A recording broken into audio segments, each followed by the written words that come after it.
அறவாளி அந்தணன் தாள் சேர்த்தார் கல்லால் பிறவாளி நீங்கள் அறிவு. விளக்கம். அறக்கடலாக விளங்கும் கடவுளின் திருவடிகளை பொருத்தி நினைக்கின்றவர் அல்லாமல் மற்றவர் பொருளும் இன்பமுமாகிய மற்ற கடல்களை கடக்க முடியாது.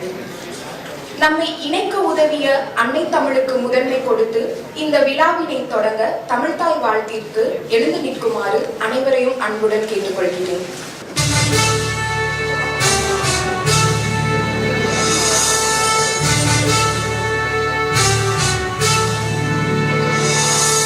நீராறும் கடலுடுத்த நிலமடந்தை கெழிலொழுகும் சீராறும் மதனமென நிகழ்வரத கண்டனிதில் எக்கணமும் அதில் சிறந்த திராவிடனல் திருநாடும் தக்க சிறு திரை முதலும் தரிதனரும் திலகமுமே அத்திலக வாசனை போல் அனைத்துலகும் இன்பமுற எத்திசையும் புகழ் மணக்க இருந்த பெரும் தமிழனங்கே தமிழனங்கே உன் சீரிழமை திறமியந்து செய்ய மறந்து வாழ்த்துதுமே வாழ்த்துதுமே வாழ்த்துதுமே.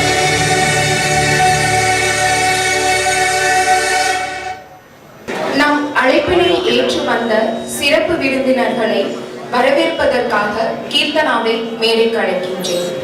அனைவருக்கும் இனிய காலை வணக்கம். எங்கள் வகுப்பு மாணவன் எட்வின் மார்ஷல் நடத்தும் சாலை பாதுகாப்பு விழிப்புணர்வு பிரச்சாரத்திற்கு உங்கள் அனைவரையும் அன்புடன் வரவேற்பதில் பெருமிதம் கொள்கிறேன். அழைப்பை ஏற்று வருகை தந்து கொண்டிருக்கும் தலைமை விருந்தினர் உதவி ஆணையர் மதிப்பிற்குரிய CK ரவி அவர்களையும் வருக வருக என வரவேற்கிறேன். அடுத்ததாக சாலை பாதுகாப்பு பற்றிய விழிப்புணர்வை நம்மிடையே எடுத்துரைக்கவும் நம்மோடு கலந்துரையாடவும் சிறப்பு விருந்தினராக வந்திருக்கும் சாலை பாதுகாப்பு ஒருங்கிணைப்பாளர் மதிப்பிற்குரிய P. அஸ்வின் குமார் அவர்களையும் வருக வருக என வரவேற்கிறேன். மக்கள் தொடர்பு பிரச்சாரத்தை நடத்த வந்திருக்கும் கௌரவ விருந்தினர் துறை தலைவர் திருமதி M. மாலினி அவர்களையும் உதவி பேராசிரியர் திரு செந்தில்குமார் அவர்களையும் மற்ற உதவி பேராசிரியர்களையும் வருக வருக என வரவேற்கிறேன். மற்றும் வருகை தந்திருக்கும் அனைத்து நண்பர்களுக்கும் என் வணக்கத்தை தெரிவித்து இந்த கூட்டத்தில் பங்கெடுத்து பயனடையுமாறு கேட்டுக்கொள்கிறேன். நம் சிறப்பு விருந்தினரை கௌரவிக்கும் விதமாக அவர்களுக்கு இந்த அன்பளிப்பினை கொடுக்குமாறு எங்கள் உதவி பேராசிரியர் திரு செந்தில்குமார் அவர்களை அன்புடன் அழைக்கின்றேன்.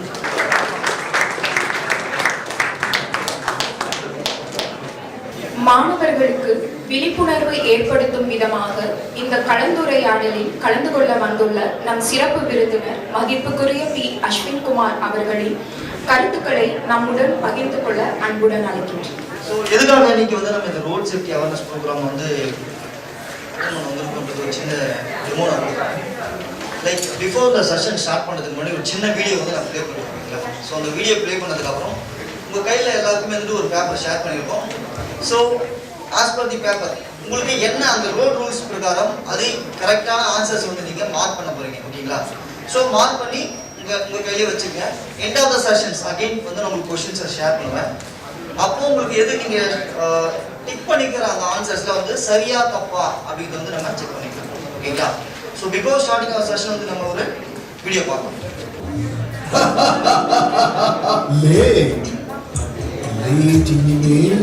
பேருக்கு முன்னாடி இருக்கும். Hello, limelight. Here I come. Helmet போட்டு போமா.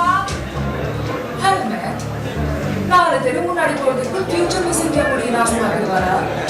Not happening.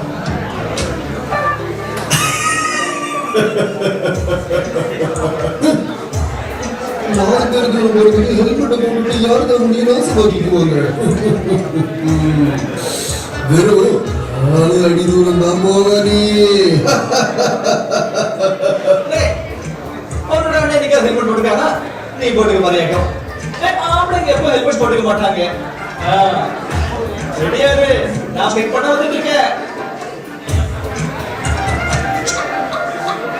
ஆம்பளை இன்னைக்கு இந்த அமலுக்கு அதிக வழியை கொடுக்க போறேன். கொஞ்சம் இரு, எல்லாத்தையும் கொஞ்சம் செக் பண்ணிக்கிறேன். பண்ணிக்க செக். கொஞ்ச நேரத்துல இந்த உலகத்துல இருந்து செக் அவுட் ஆக போறேன். ஒரு நிமிஷம். இப்ப எடுத்து வந்துட்டேன். இது போலாமா?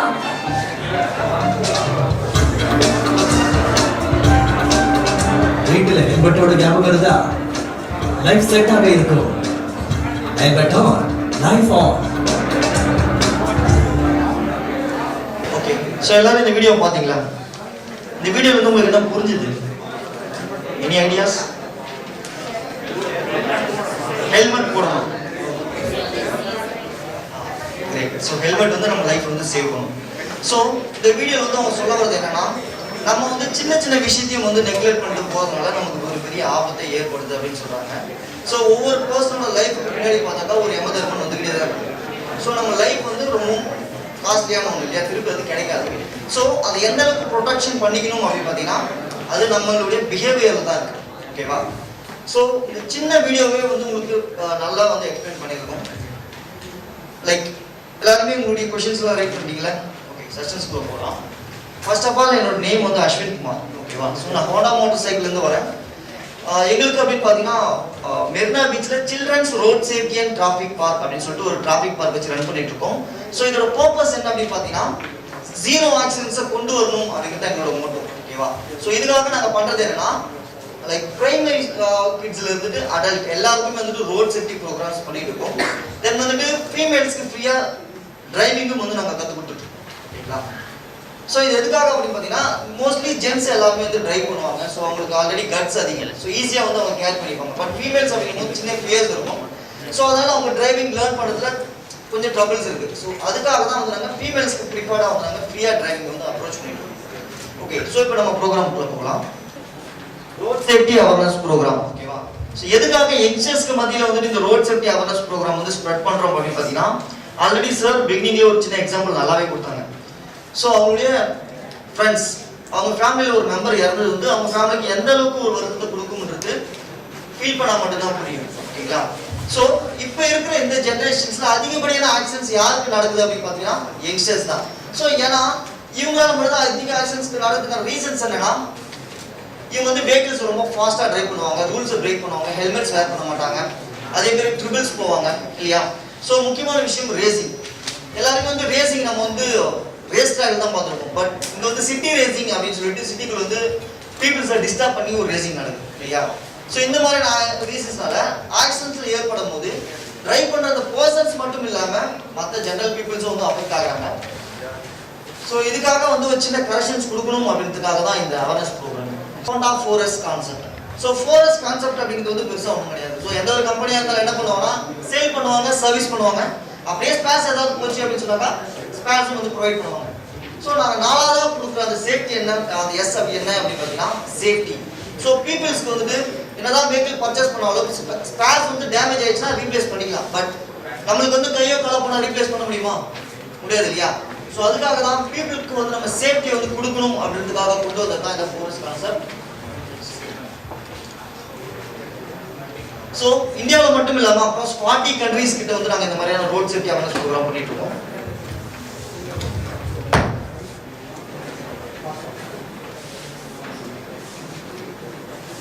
ஸோ இதுக்காகவே நாங்கள் வந்து பார்த்தீங்கன்னா கர்னலில் institute of driving and training research centre வந்து வச்சிருக்கோம். லைக் IDTRன்னு சொல்லுவோம். ஸோ இது வந்து 2 வீலர் டு ஹெவி வெஹிக்கிள் எல்லாருக்குமே வந்துட்டு இந்த ரோட் சேஃப்டி அவேர்னஸ் ப்ரோக்ராம் தரும். லைக் லைசன்ஸ் அப்ளிகண்ட்டாக இருக்கலாம், இல்லை லைசன்ஸ் வந்து ரெனியூல் பண்ணுறவங்களா இருக்கலாம், டிரைவிங் கற்றுக்கிறவங்க, ப்ளஸ் ரேசிங்கில் இருக்கிறவங்களுக்கு வந்துட்டு வே ஆஃப் டெக்னிக்ஸ் எப்படி வந்து நம்ம வெஹிக்கிள்ஸை ட்ரிக்காக வந்து யூஸ் பண்ணணும் அப்படிங்கிறது வந்து சொல்லிக் கொடுக்குறோம். அது மட்டும் இல்லாமல் இந்தியாவில் 17 லொக்கேஷன்ஸில் எங்களுடைய சென்டர்ஸ் இருக்குது. லைக் 10 டிராஃபிக் பாஸ் வச்சு ரன் பண்ணிட்டு இருக்கோம். தமிழ்நாட்டில் வந்து பார்த்தீங்கன்னா கோயம்புத்தூர் அண்ட் திருச்சி அண்ட் சென்னையில் இருக்குது. அது மட்டும் இல்லாமல் 7 safety education centres. Safety education centres அப்படின்னு பார்த்தீங்கன்னா லைக் டிரைவிங் லைசன்ஸ் அப்ளிகண்ட் இருக்காங்க இல்லையா, அவங்க லைசன்ஸ் முடிஞ்சு ஸ்டார்ட் பண்ணுறவங்க. ஸோ இவங்களுக்கு எல்லாருக்குமே வந்து நம்ம ட்ரைனிங் கொடுக்குறோம். ஸோ நான் ஆல்ரெடி சொன்ன மாதிரி பிரைமரியிலேருந்து அடல்ட், ஸோ ஸோ எல்லாருமே வந்துட்டு நம்ம ரோட் சேஃப்டி ப்ரோக்ராம் பண்ணுறோம். ஒவ்வொரு ஏஜ் குரூப்புக்கும் ஏற்ற மாதிரி ஒவ்வொரு ப்ரோக்ராம்ஸ் வந்து டிஃப்ரெண்ட்ஸாக பண்ணிட்டு இருக்கோம். ஓகேங்களா? ஸோ இவ்வளோ நேரம் நம்ம பார்த்தது ஜஸ்ட் என்னோட ஒரு இன்ட்ரோ. இப்போ ரோட் சேஃப்டிக்குள்ளே போகலாம். ஸோ அக்கார்டிங் டு 2019 பிரகாரம் ரோட் சேஃப்டி அப்படின்னு பார்த்தீங்கன்னா அன்னைக்கு இருக்கிற டிராஃபிக் சுச்சுவேஷன் என்ன அப்படின்னு பார்க்கலாம். ஓகே, ஸோ ஒரு நாளைக்கு 414 பேர் வந்து இறக்குறாங்கன்னு சொல்லிட்டு சென்சஸ் இருக்கு. நான் 414 அப்படிங்கிறது சின்ன அமௌண்ட்டா இல்லை ஹியூஜ் அமௌண்ட்டா? ஹியூஜ் அமௌண்ட் இல்லையா? ஸோ எவ்ரி 1 ஹவருக்கு 17 பீப்புள் வந்து ரோட்ல இறக்குறாங்க. இப்போ நம்ம பேசிட்டு இருக்க 4 மினிட்க்கு ஒரு பர்சன் வந்து ரோட்ல இறக்குறாங்கன்னு சொல்றாங்க. ஸோ ஒரு பர்சனோட லைஃப்ன்றது வந்து ரொம்பவே வேல்யூபிளான ஒன்று. அது வந்து தேவையில்லாம ரோட்ல வந்து போகிறது வந்து யூஸா இல்லை யூஸ்லெஸ்ஸா? யூஸ்லெஸ் இல்லையா? ஸோ ஒருத்தர் வந்து உடம்பு சரியில்லாம நோயை போட்டு இறக்குறாங்கன்னா அது வேற. ஆனா எந்த ஒரு காரணமுமே இல்லாம ரோட்ல நடக்கிற ஒரு ஆக்சிடென்டால மட்டும் நாம இறக்குறோம் அப்படிங்கிறது வந்து ரொம்பவுமே கொடுமையான ஒண்ணு. ஸோ கண்ட்ரோல் பண்ணணும் அப்படின்றதுக்காக தான் இந்த ப்ரோக்ராம். ஸோ அது மட்டும் இல்லாமல் பார்த்தீங்கன்னா எதனால இந்த பீப்புள் வந்து ரோட்ல நடக்கிற ஆக்சிடென்ட்ஸால இறக்குறாங்க அப்படின்னு பார்த்தீங்கன்னா 29% ஆஃப் பீப்புள் ஹெல்மெட்ஸை போடுறது இல்லை. ஸோ ஹெல்மெட்ஸை ப்ராப்பராக போடுறது இல்லைன்ற ரீசன்ஸ்னாலையும் 13% ஆஃப் பீப்புள் வந்து சீட் பெல்ட்ஸை யூஸ் பண்றது இல்லை. அந்த ரீசன்ஸ்னால ஏற்படக்கூடிய ஆக்சிடென்ட்ஸ்ல சடனா பீப்புள் வந்து அவங்களுடைய உயிரை வந்து இழந்துடுறாங்க அப்படிங்கிற ரீசன்ஸ்னாலையும் ஒரு நாளைக்கு 414 பேர் வந்து இறக்குறாங்கன்னு சொல்லிட்டு சொல்றாங்க. அது மட்டும் இல்லாம இயர் பை இயர் எந்த அளவுக்கு ஆக்சிடென்ட்ஸ் நடக்குது, அந்த ஆக்சிடென்ட்ஸ்ல எவ்வளவு பீப்புள் இறக்குறாங்கன்றது உங்களுக்கு இந்த சென்சஸ் பார்த்தாலே தெரியும். ஸோ இயர் பை இயர் வந்து அது ஏறி இறங்கிக்கிட்டு தான் இருக்கு. ஆனா அதை நம்மளால வந்து கண்ட்ரோல் பண்ணவே முடியல. அது மட்டும் இல்லாம domestic sales, automobile domestic sales என்ன சொல்லுது அப்படின்னு பார்த்தீங்கன்னா, ஸோ ஒவ்வொரு வெஹிக்கிளோட சேல்ஸும் வந்து அதிகப்படியா இருக்கு. அதுல ப்ரிஃபர்டா மக்கள் வந்து பர்ச்சேஸ் பண்ணக்கூடிய வெஹிக்கிள் என்ன அப்படின்னு பார்த்தீங்கன்னா 2 வீலர். ஸோ ஏன் நீங்க எல்லாருமே 2 வீலர் பர்ச்சேஸ் பண்றீங்க? உங்களுடைய மோட்டோ என்ன? எதுக்காக நீங்க 2 வீலர் வாங்குனீங்க?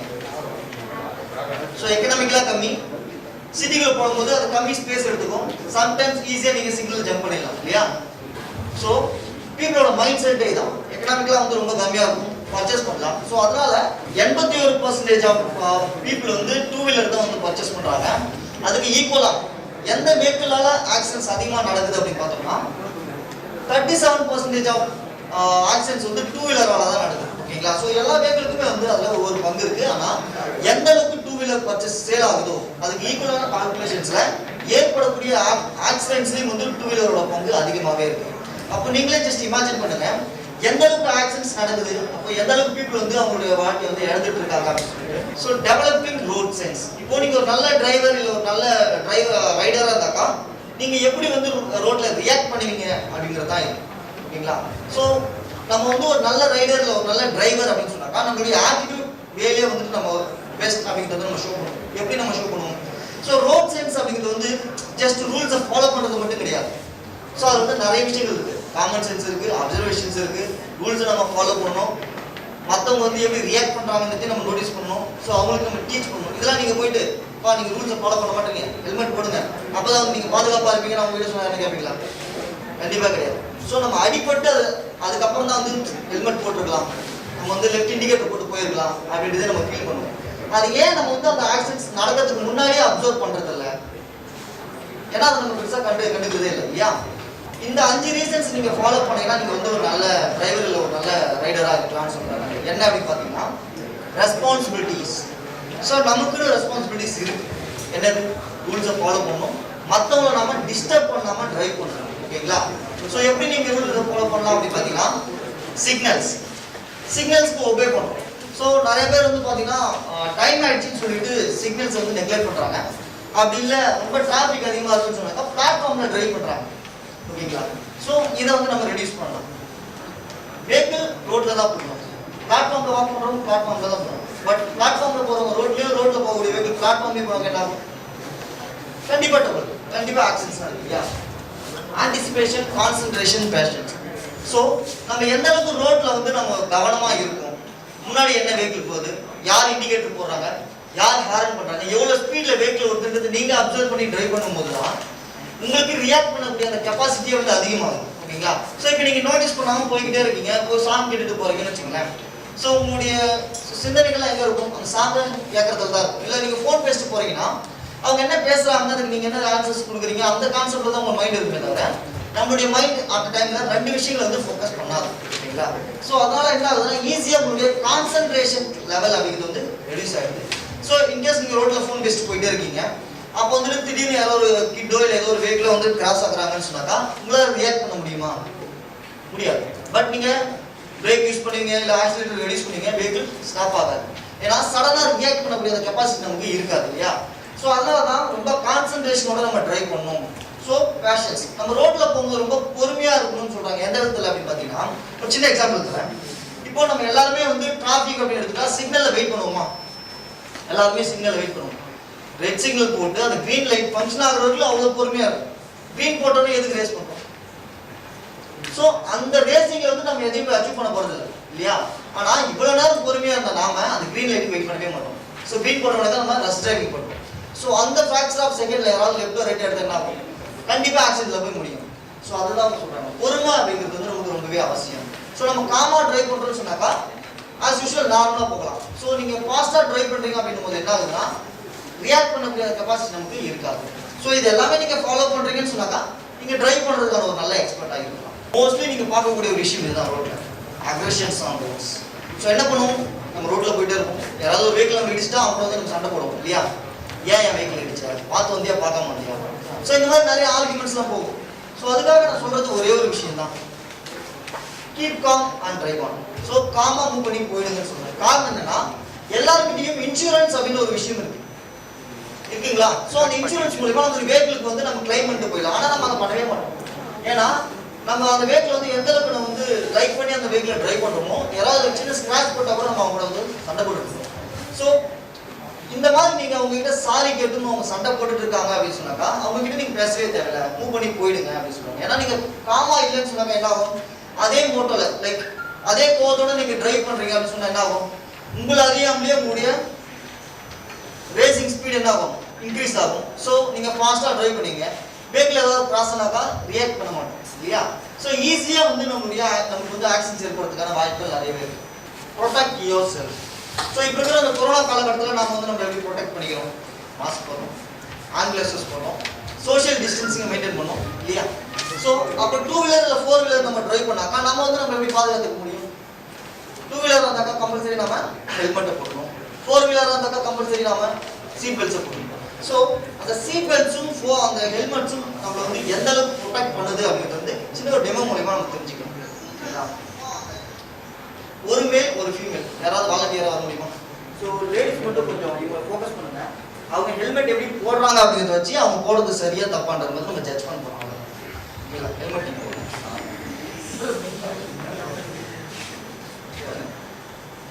ஓகே.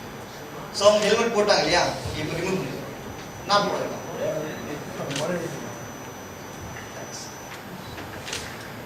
ஓகே. ஸோ லேடிஸ் நீங்க மட்டும் சொல்லுங்க, அவங்க போட்டது சரியா இல்ல தவறா? கன்ஃபியூஷனா இருக்கா? கரெக்டா? எப்படி சொல்றீங்க கரெக்ட்? நார்மலா எல்லாருமே ஹெல்மெட் போடுறாங்க, அதை வச்சு கரெக்ட்னு சொல்றீங்க. ஸோ ஆக்சுவலா அவங்க போட்டது வந்து கரெக்ட் தான். என்னன்னா அதுக்கு முன்னாடி ஒரு சின்ன விஷயம்.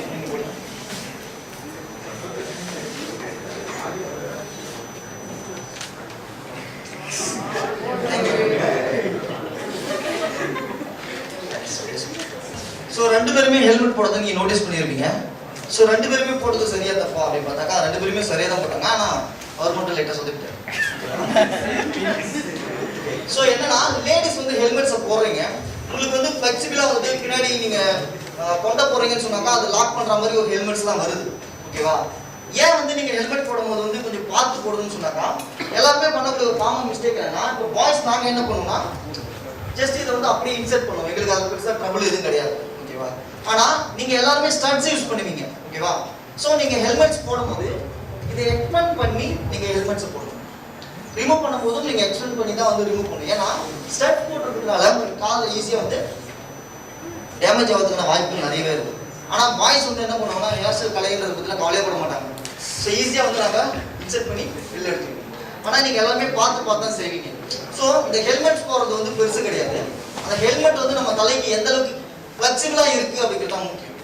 ஸோ ஒரு ஹெல்மெட்டை நம்ம வாங்குறோம்னு சொன்னாக்கா நம்மளுடைய ஹெட் சைஸுக்கு ஏற்ற மாதிரியான ஒரு ஹெல்மெட்டாக இருக்கும். லைக் ஸ்மாலோ இல்லை மீடியமோ இல்லை எக்ஸலோ. ஓகேவா. பட் நம்மளுடைய ஹெல்மெட் நம்ம ஹெட்டுக்கு பர்ஃபெக்ட் கண்டிஷனில் இருக்க மாதிரி ஒரு ஹெல்மெட்ஸ் வந்து நம்ம கேர் பண்ணுவோம். ஸோ நெக்ஸ்ட் வந்து நிறைய பேர் நான் பார்க்குற ஒரு விஷயம் என்னன்னா, இந்த லாக், அந்த நெக்ல இருக்கிற லாக் வந்து போடுறதே இல்லை. அந்த லாக் போடாதனால என்ன ப்ராப்ளம் வரும் அப்படிங்கிறத நான் சொல்றேன். நம்ம வந்து ஹெல்மெட்ஸை லூஸா போடணுமா இல்ல டைட்டா போடணுமா? டைட்டா போடணுமா? ஏன் டைட்டா போடணும்? கிரிப்பா பிடிக்கும். ஹெல்மெட் கிரிப்பா இருக்கும். போகும்போது ஹெல்மெட் மேல தூக்கிக்காது. அப்ப எதுக்கு நீங்க ஃபிளெக்சிபிள் ஹெல்மெட் வாங்குறீங்க? இல்லையா? क्वेश्चन இருக்குல்ல. ஓகே, சோ ஹெல்மெட் வந்து நம்மளுடைய ஹெட்க்கு ஃபிளெக்சிபிளா நம்ம வாங்குறோம். அப்படி இருக்கும்போது எதுக்காக நம்ம டைட்டா ஹெல்மெட் போடணும்? ஹெட் சைஸ் டிஃபரண்ட் ஆகும்ல ஒவ்வொருத்தருக்கும். அதுதான் அவங்களுடைய ஹெட்டுக்கு ஏற்ற மாதிரியான ஃபிக்ஸட் சைஸ் வந்து நம்ம வாங்குறோம். ஒரு ஹெல்மெட்ஸ் வந்து நம்ம அவங்க சைஸ்க்கான ஹெல்மெட்ஸை வாங்கும்போது இந்த லாக்ஸ் வந்து நம்ம போடுறதில்ல. ஏன்னா ஹெட் சைஸ் வந்து கொஞ்சம் ஸ்மாலாக வாங்கினா டைட்டாக போகும், ஓகேங்களா, இல்லை கொஞ்சம் லூஸாக வாங்கினா நமக்கு வந்து ஷேக் ஆகும். ஸோ நம்ம ஹெல்மெட்ஸ் வந்து யூஸ் பண்ணும்போது அது வந்து லூஸாக இருக்க மாதிரி தான் வாங்கணும். லைக் நம்ம தலையில் போட்டோம்னாக்கா நமக்கு தலை ஷேக் ஆகிறதுக்கான அந்த கேப் இருக்கணும், ஓகேவா. அதுதான் நம்மளுடைய ஃப்ளெக்சிபிள் சைஸ்.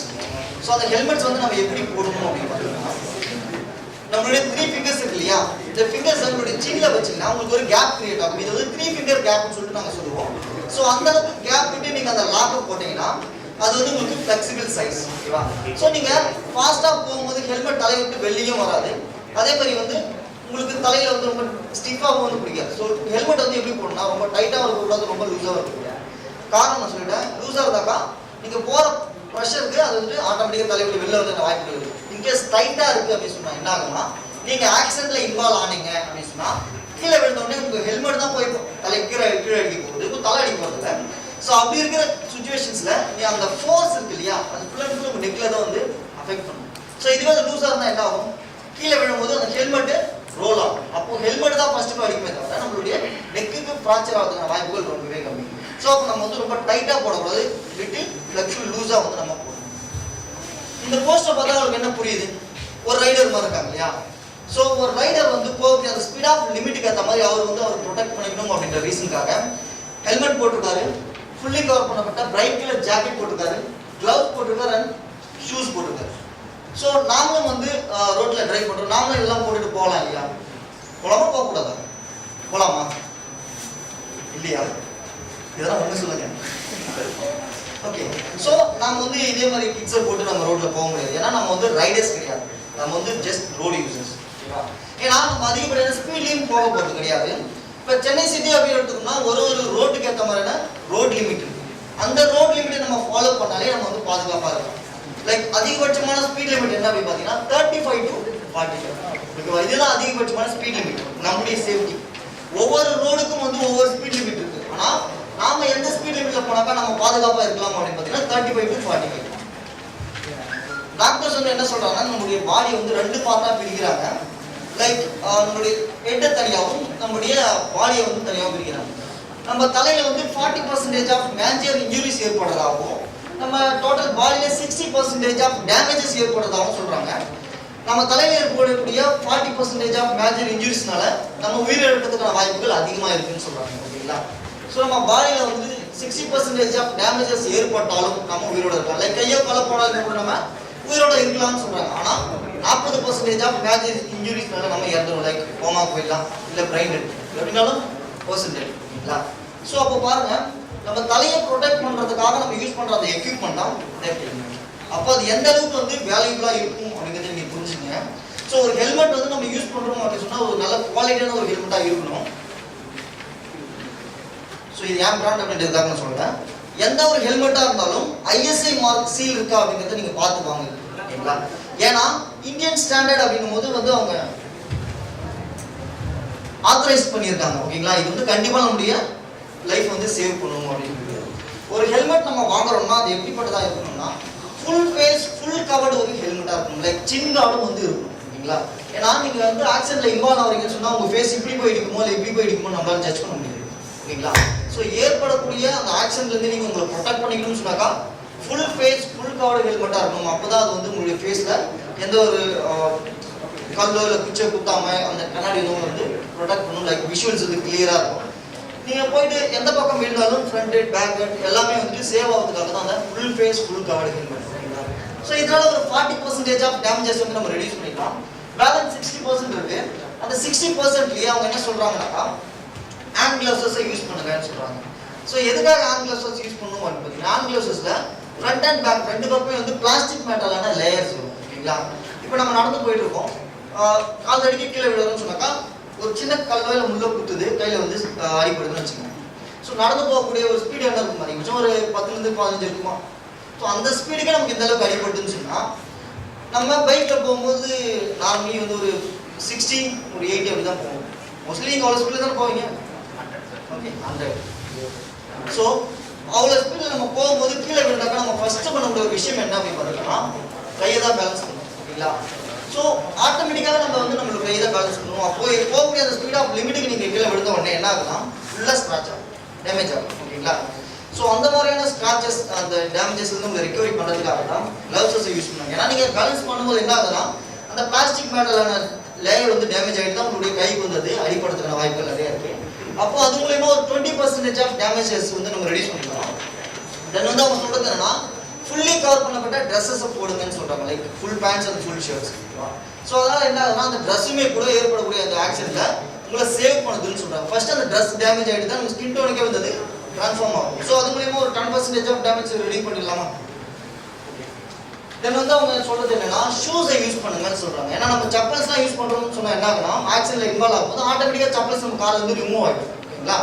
ஸோ இதுவே நம்ம ஷூஸ் யூஸ் பண்ணா என்ன ஆகும், ஈஸியாக காலை விட்டு வெளில வராது. நான் சொல்றது ஸ்டட் போட்டு கட்டானது. ஓகேவா? ஸோ அது அவ்வளோ சீக்கிரம் நம்ம காலை விட்டு வெளில வராது. ரிமூவபிள் ஷூஸாக இருந்தாக்கா ஈஸியாக வெளில வந்துடும். ஸோ அதனால டேமேஜஸ் வந்து அதிகம். இன்கேஸ் ஷூஸ் நம்ம காலில் இருக்குன்னு சொன்னாக்கா நம்ம கீழே விழுந்தாலும் தேய போகிறது டேமேஜ் ஆக போகிறது ஷூஸ் தான். ஸோ அதை தாண்டி தான் வந்து நம்ம காலுக்கே வந்து டேமேஜஸ் வந்து வரணும். அப்படின்னும் போது ஏற்படக்கூடிய அந்த இன்ஜுரி லெவல் எவ்வளோ இருக்கும், ரொம்பவே கம்மியாக தான் இருக்கும். ஸோ அப்போ அது மூலயமா ஒரு 20% ஆஃப் டேமேஜஸ் வந்து நம்ம ரெடியூஸ் பண்ணிக்கலாம். பேலன்ஸ் எவ்வளோ இருக்குது 10%. அந்த 10% இன்ஜுரிஸ்னால இத்தனை வீக் ஆர் மந்த்துக்குள்ளே நீங்கள் ரிகவரி ஆகிடலாம். ஓகேங்களா? ஸோ நீங்கள் 90% சேஃப். ஸோ நீங்கள் வந்து 90% சேஃப். இன்கேஸ் நீங்கள் வந்துட்டு அந்த ஹெல்மெட்ஸ் இல்லாமல் ஃபுல் பேண்ட்ஸ் போடாமல் க்ளவுஸ் இல்லாமல் நீங்கள் யூஸ் பண்ணுறீங்கன்னு சொன்னாக்கா 90% அன்சேஃப், 10% தான் சேஃப். இல்லையா? ஸோ அந்த 10% இருக்கிறது ஒன்று தான், இல்லாதது ஒன்று தான். இல்லையா? அப்போது ஒரு ஹெல்மெட்ஸ் அண்ட் ஹேண்ட் கிளவுஸஸ் வந்து எந்த அளவுக்கு இம்பார்ட்டன்ட் அப்படிங்கிறத தெரிஞ்சுக்கங்க. நம்ம வந்துட்டு அந்த ரைடர் மாதிரி எல்லா கிட்ஸையும் போட்டு நான் வந்து உங்களை ட்ரைவ் பண்ண சொல்கிறேன். அட்லீஸ்ட் உங்களுடைய உயிரை ப்ரொடெக்ட் பண்ணக்கூடிய அளவுக்கு ஹெல்மெட்ஸ், ஷூஸ், முடிஞ்சால் கிளவுஸஸ் யூஸ் பண்ணணும்னு தான் சொல்லுவேன். ஸோ நம்மளுடைய சிட்டிங் போஸ்டர்ஸ், நம்மளுடைய வேக்கில் நம்ம ட்ரைவ் பண்ணுறோம்னு சொன்னாக்கா நமக்கு ரொம்ப முக்கியமான ஒரு விஷயம் இருக்குது. ஏன்னா இந்த கொஷின்ஸ் தெரியல அப்படின்றனால தான் நம்மளால் வந்து வெஹிக்கிள்ஸ் வந்து ஈஸியாக அக்சஸ் பண்ண முடியல. நம்ம உட்காரோம்னு சொன்னாக்கா மிட் ஆஃப் த சீட், அதாவது அந்த ஃபியூல் டேங்குக்கு கிட்ட இருக்க மாதிரி நம்ம வந்து உட்காரணும். ஸோ அப்படி இருக்கிறப்போ நம்மளுடைய பேக் போன் வந்து லிட்டில் பிட் ஸ்ட்ரெயிட்டாக இருக்கணும், ரொம்ப ஸ்டிப்பாகவும் இருக்கக்கூடாது, ரொம்ப பெண்டாகவும் இருக்கக்கூடாது. தென் நம்மளுடைய ஹெல்மெட் வந்து பார்த்தீங்கன்னா நம்மளுடைய விஷுவல்ஸ் வந்து ஸ்ட்ரெயிட்டாக இருக்கும். ஓகேங்களா? ஸோ ஷோல்டர் வந்து ரிலாக்ஸாக இருக்கும். நம்மளுடைய ஆக்சிலேட்டரையும் பிரேக்ஸையும் அக்சஸ் பண்ணுற அளவுக்கு நம்மளுடைய ஷோல்டர் வந்து ரிலாக்ஸாக இருக்கும். ஓகேங்களா? ஸோ நம்மளுடைய நீஸ் வந்து எப்பவுமே பெட்ரோல் டேங்க் கிட்ட ஒட்டினா மாதிரியே இருக்கும். ரீசன் என்ன, ஆக்சிடென்ட்ல இன்வால்வ் ஆகிறீங்கன்னு சொன்னாக்கா ஃபர்ஸ்ட் வெஹிக்கிள் போய் கீழே விடும். ஓகேங்களா? அப்போ இன்கேஸ் ஹேண்டில் பரோ இல்லை வந்து இன்ஜின் கார்டோ இருந்தாக்கா ஃபர்ஸ்ட் அதுதான் போய் தலையில் இடிக்க போகுது. அதுக்கப்புறம் தான் நம்மளுடைய பாடிக்குள்ள போய் நிற்கணும். இல்லையா? ஸோ நீங்கள் டேங்கோட நீங்கள் உங்களுடைய கைஸை லாக் பண்ணி வைக்கிறீங்க அப்படின்னு சொன்னால் ஏற்படக்கூடிய இன்ஜுரிஸ் வந்து ரொம்ப கம்மியாக இருக்கும். நான் சொல்றது நீங்கள் போகக்கூடிய இந்த 30 to 45 கிலோமீட்டர் அந்த பர் ஹவர் அந்த ஸ்பீட் லிமிட்டில் பண்ணிட்டு.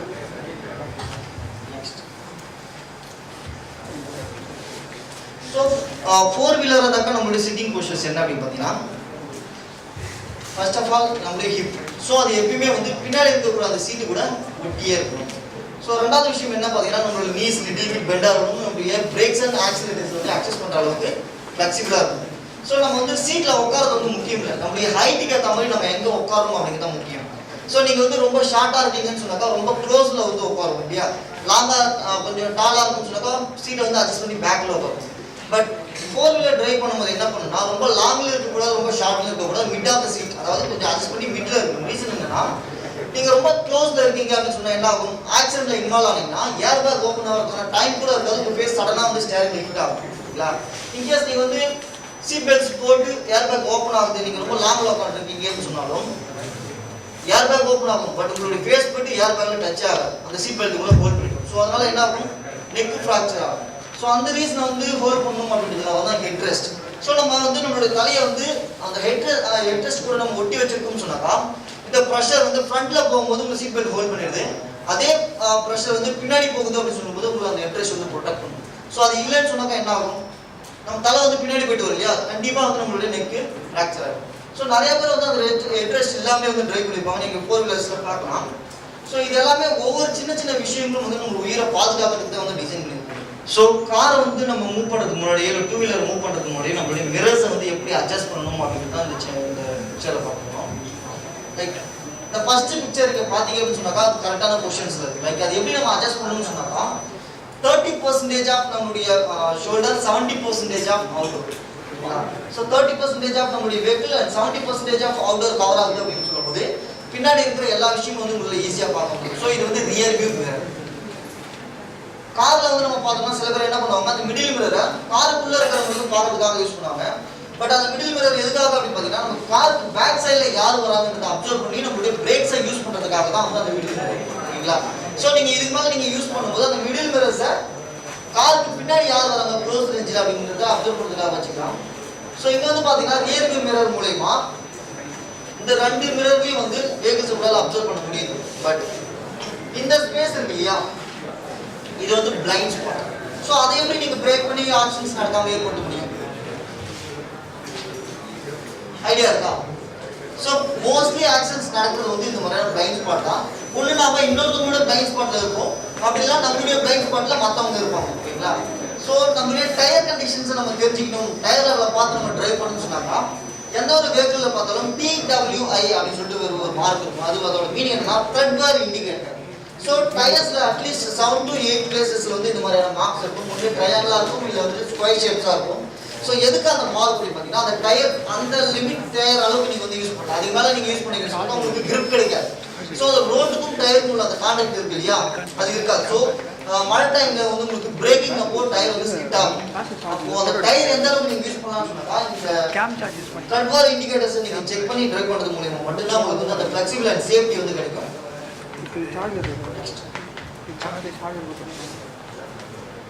BTFL major check. நம்மளுடைய வெஹிக்கிள் நம்ம எடுக்கிறதுக்கு முன்னாடி 2 வீலரா இருக்கட்டும் இல்லை 4 வீலரா இருக்கட்டும் நம்ம செக் பண்ண வேண்டிய 4 விஷயங்கள் என்ன அப்படின்னு பார்த்தீங்கன்னா break, air pressure, fuel and lights. So break இல்லைன்னு சொன்னாக்கா நம்மளால நம்ம வெஹிக்கிளை ஸ்டாப் பண்ணவே முடியாது இல்லையா? அதே மாதிரி நம்ம டயர்ல ஏர் பிரஷர் இல்லைன்னு சொன்னாலும் பிரேக் உங்களுக்கு சப்போர்ட் பண்ணாது, ஸ்கிட் ஆகும், இழுத்துட்டு போகும்.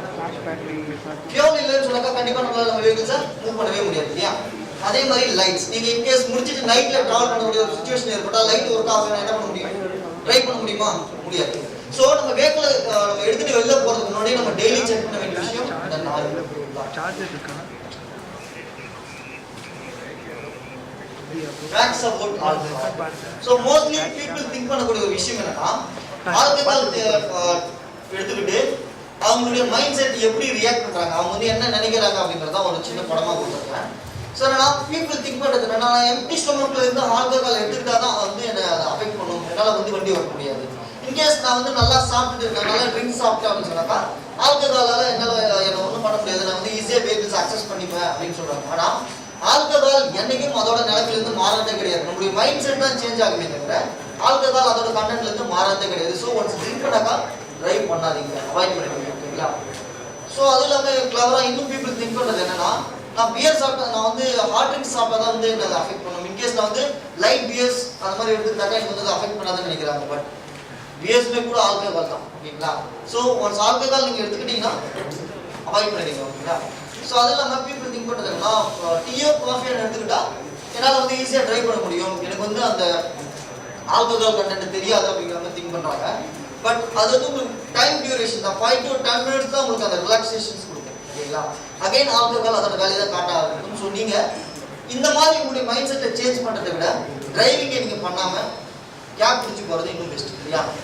Road safety. So applying road sense அப்படின்னு சொன்னாக்கா நம்ம ரோட்டில் எந்த அளவுக்கு என்னென்ன ரூல்ஸை ஃபாலோ பண்ணணும் அப்படின்னு சொல்லி பார்க்கலாம். See, think and do. இதுதான் இருக்கிறதுல முக்கியமான கான்செப்ட். ரோட் சேஃப்டின்னு எடுத்துக்கிட்டாலே see, think and do தான்.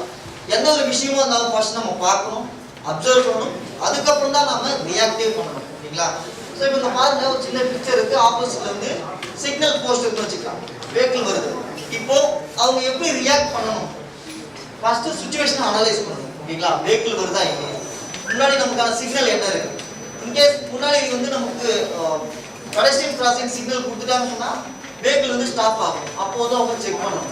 ஸோ லெஃப்ட் அவங்க செக் பண்ணிட்டு வெஹிக்கிள் ஸ்டாப் ஆயாச்சு, நமக்கான சிக்னல் இருக்குன்னு கன்ஃபார்ம் பண்ணிட்டு அப்புறம் தான் அவங்க ரோட்டை கிராஸ் பண்ணணும். ஸோ சின்ன கான்செப்ட் தான், see think and do. Never exceed the speed limit. So mostly நம்ம திங்க் பண்ணக்கூடிய ஒரு விஷயம், நம்மளுக்கு கிடைக்கிற ஒரு விஷயம் இதுதான். ஒரு சின்ன எக்ஸாம்பிள் கொடுக்குறேன்.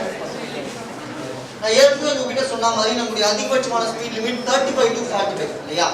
ஸோ இப்போ நான் வந்து 32 கிலோமீட்டர் ஸ்பீட் லிமிட்ல நான் டிராவல் பண்ணிட்டு இருக்கேன். ஸோ ஒரு 4 வீலர் நான் வந்து எதிர்பார்க்கல, சொன்னா ஒரு 10 ஃபீட்ல ஒரு கிட் வந்து கிராஸ் ஆயிட்டாங்க. ஓகேங்களா? ஸோ அந்த கிட்ட வந்து நான் இடிச்சிட்டேன்.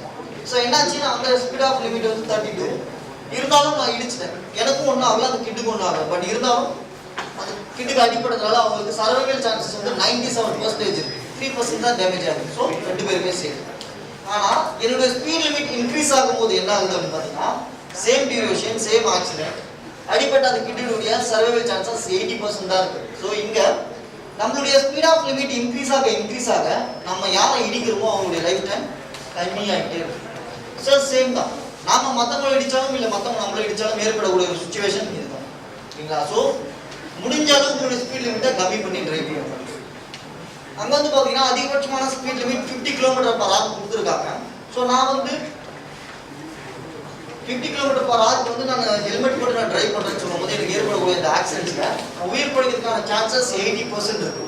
ஆனால் நான் 65 km/h நான் ட்ராவல் பண்ணுறேன் வித்தவுட் ஹெல்மெட். அப்போ என்ன ஆகுது அப்படின்னு பார்த்தீங்கன்னா, நான் இறக்கிறதுக்கான வாய்ப்புகள் 80% இருக்கு.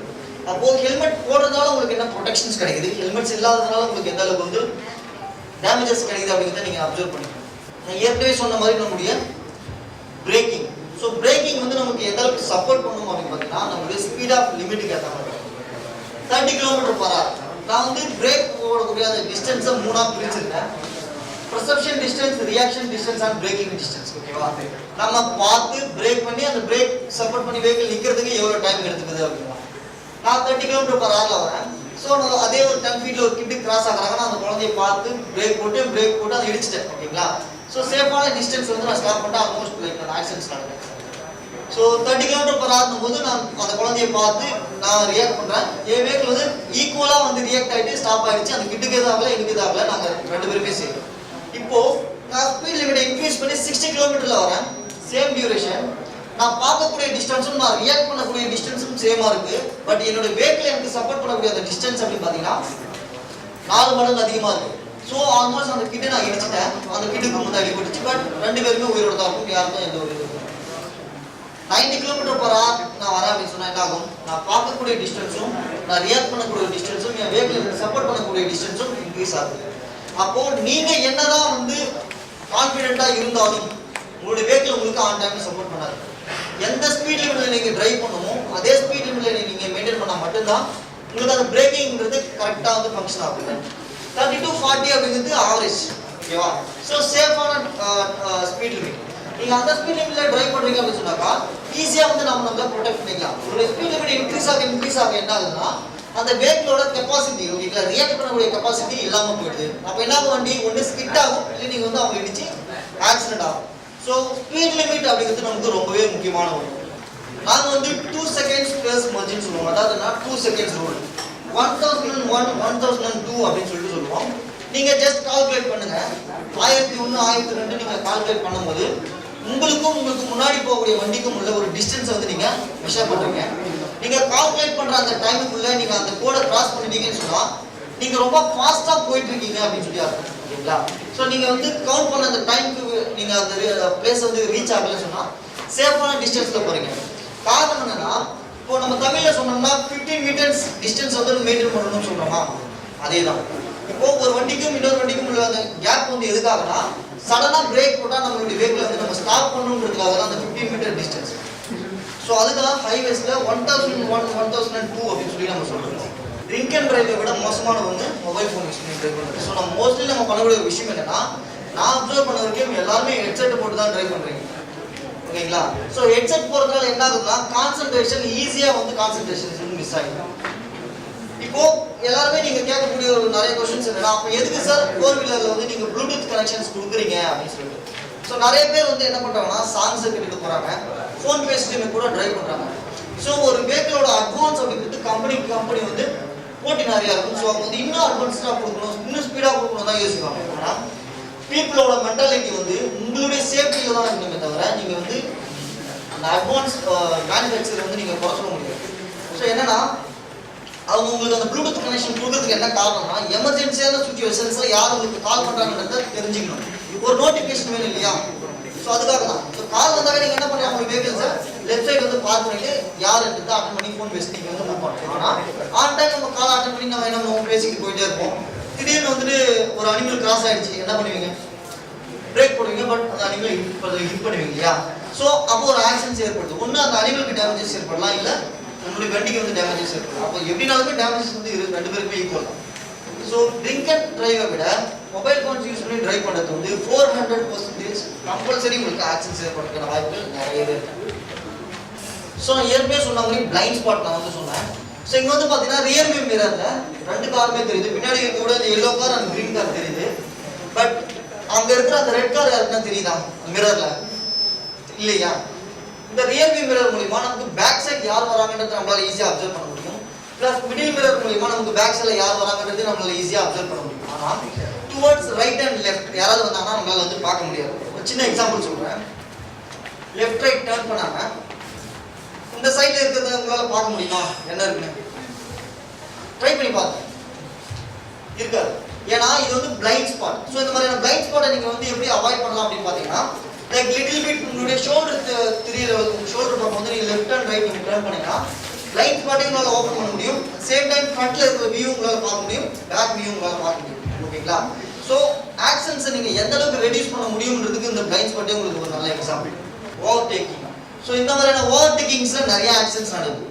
ஓகேங்களா? ஏன்னா ஸ்பீட் ஆஃப் லிமிட்டை என்னைக்குமே நம்ம ரெடியூஸ் பண்ணி ஓவர் டேக் பண்றதே கிடையாது. ஃபாஸ்டா தான் வந்து ஓவர் டேக் பண்ணுவோம்.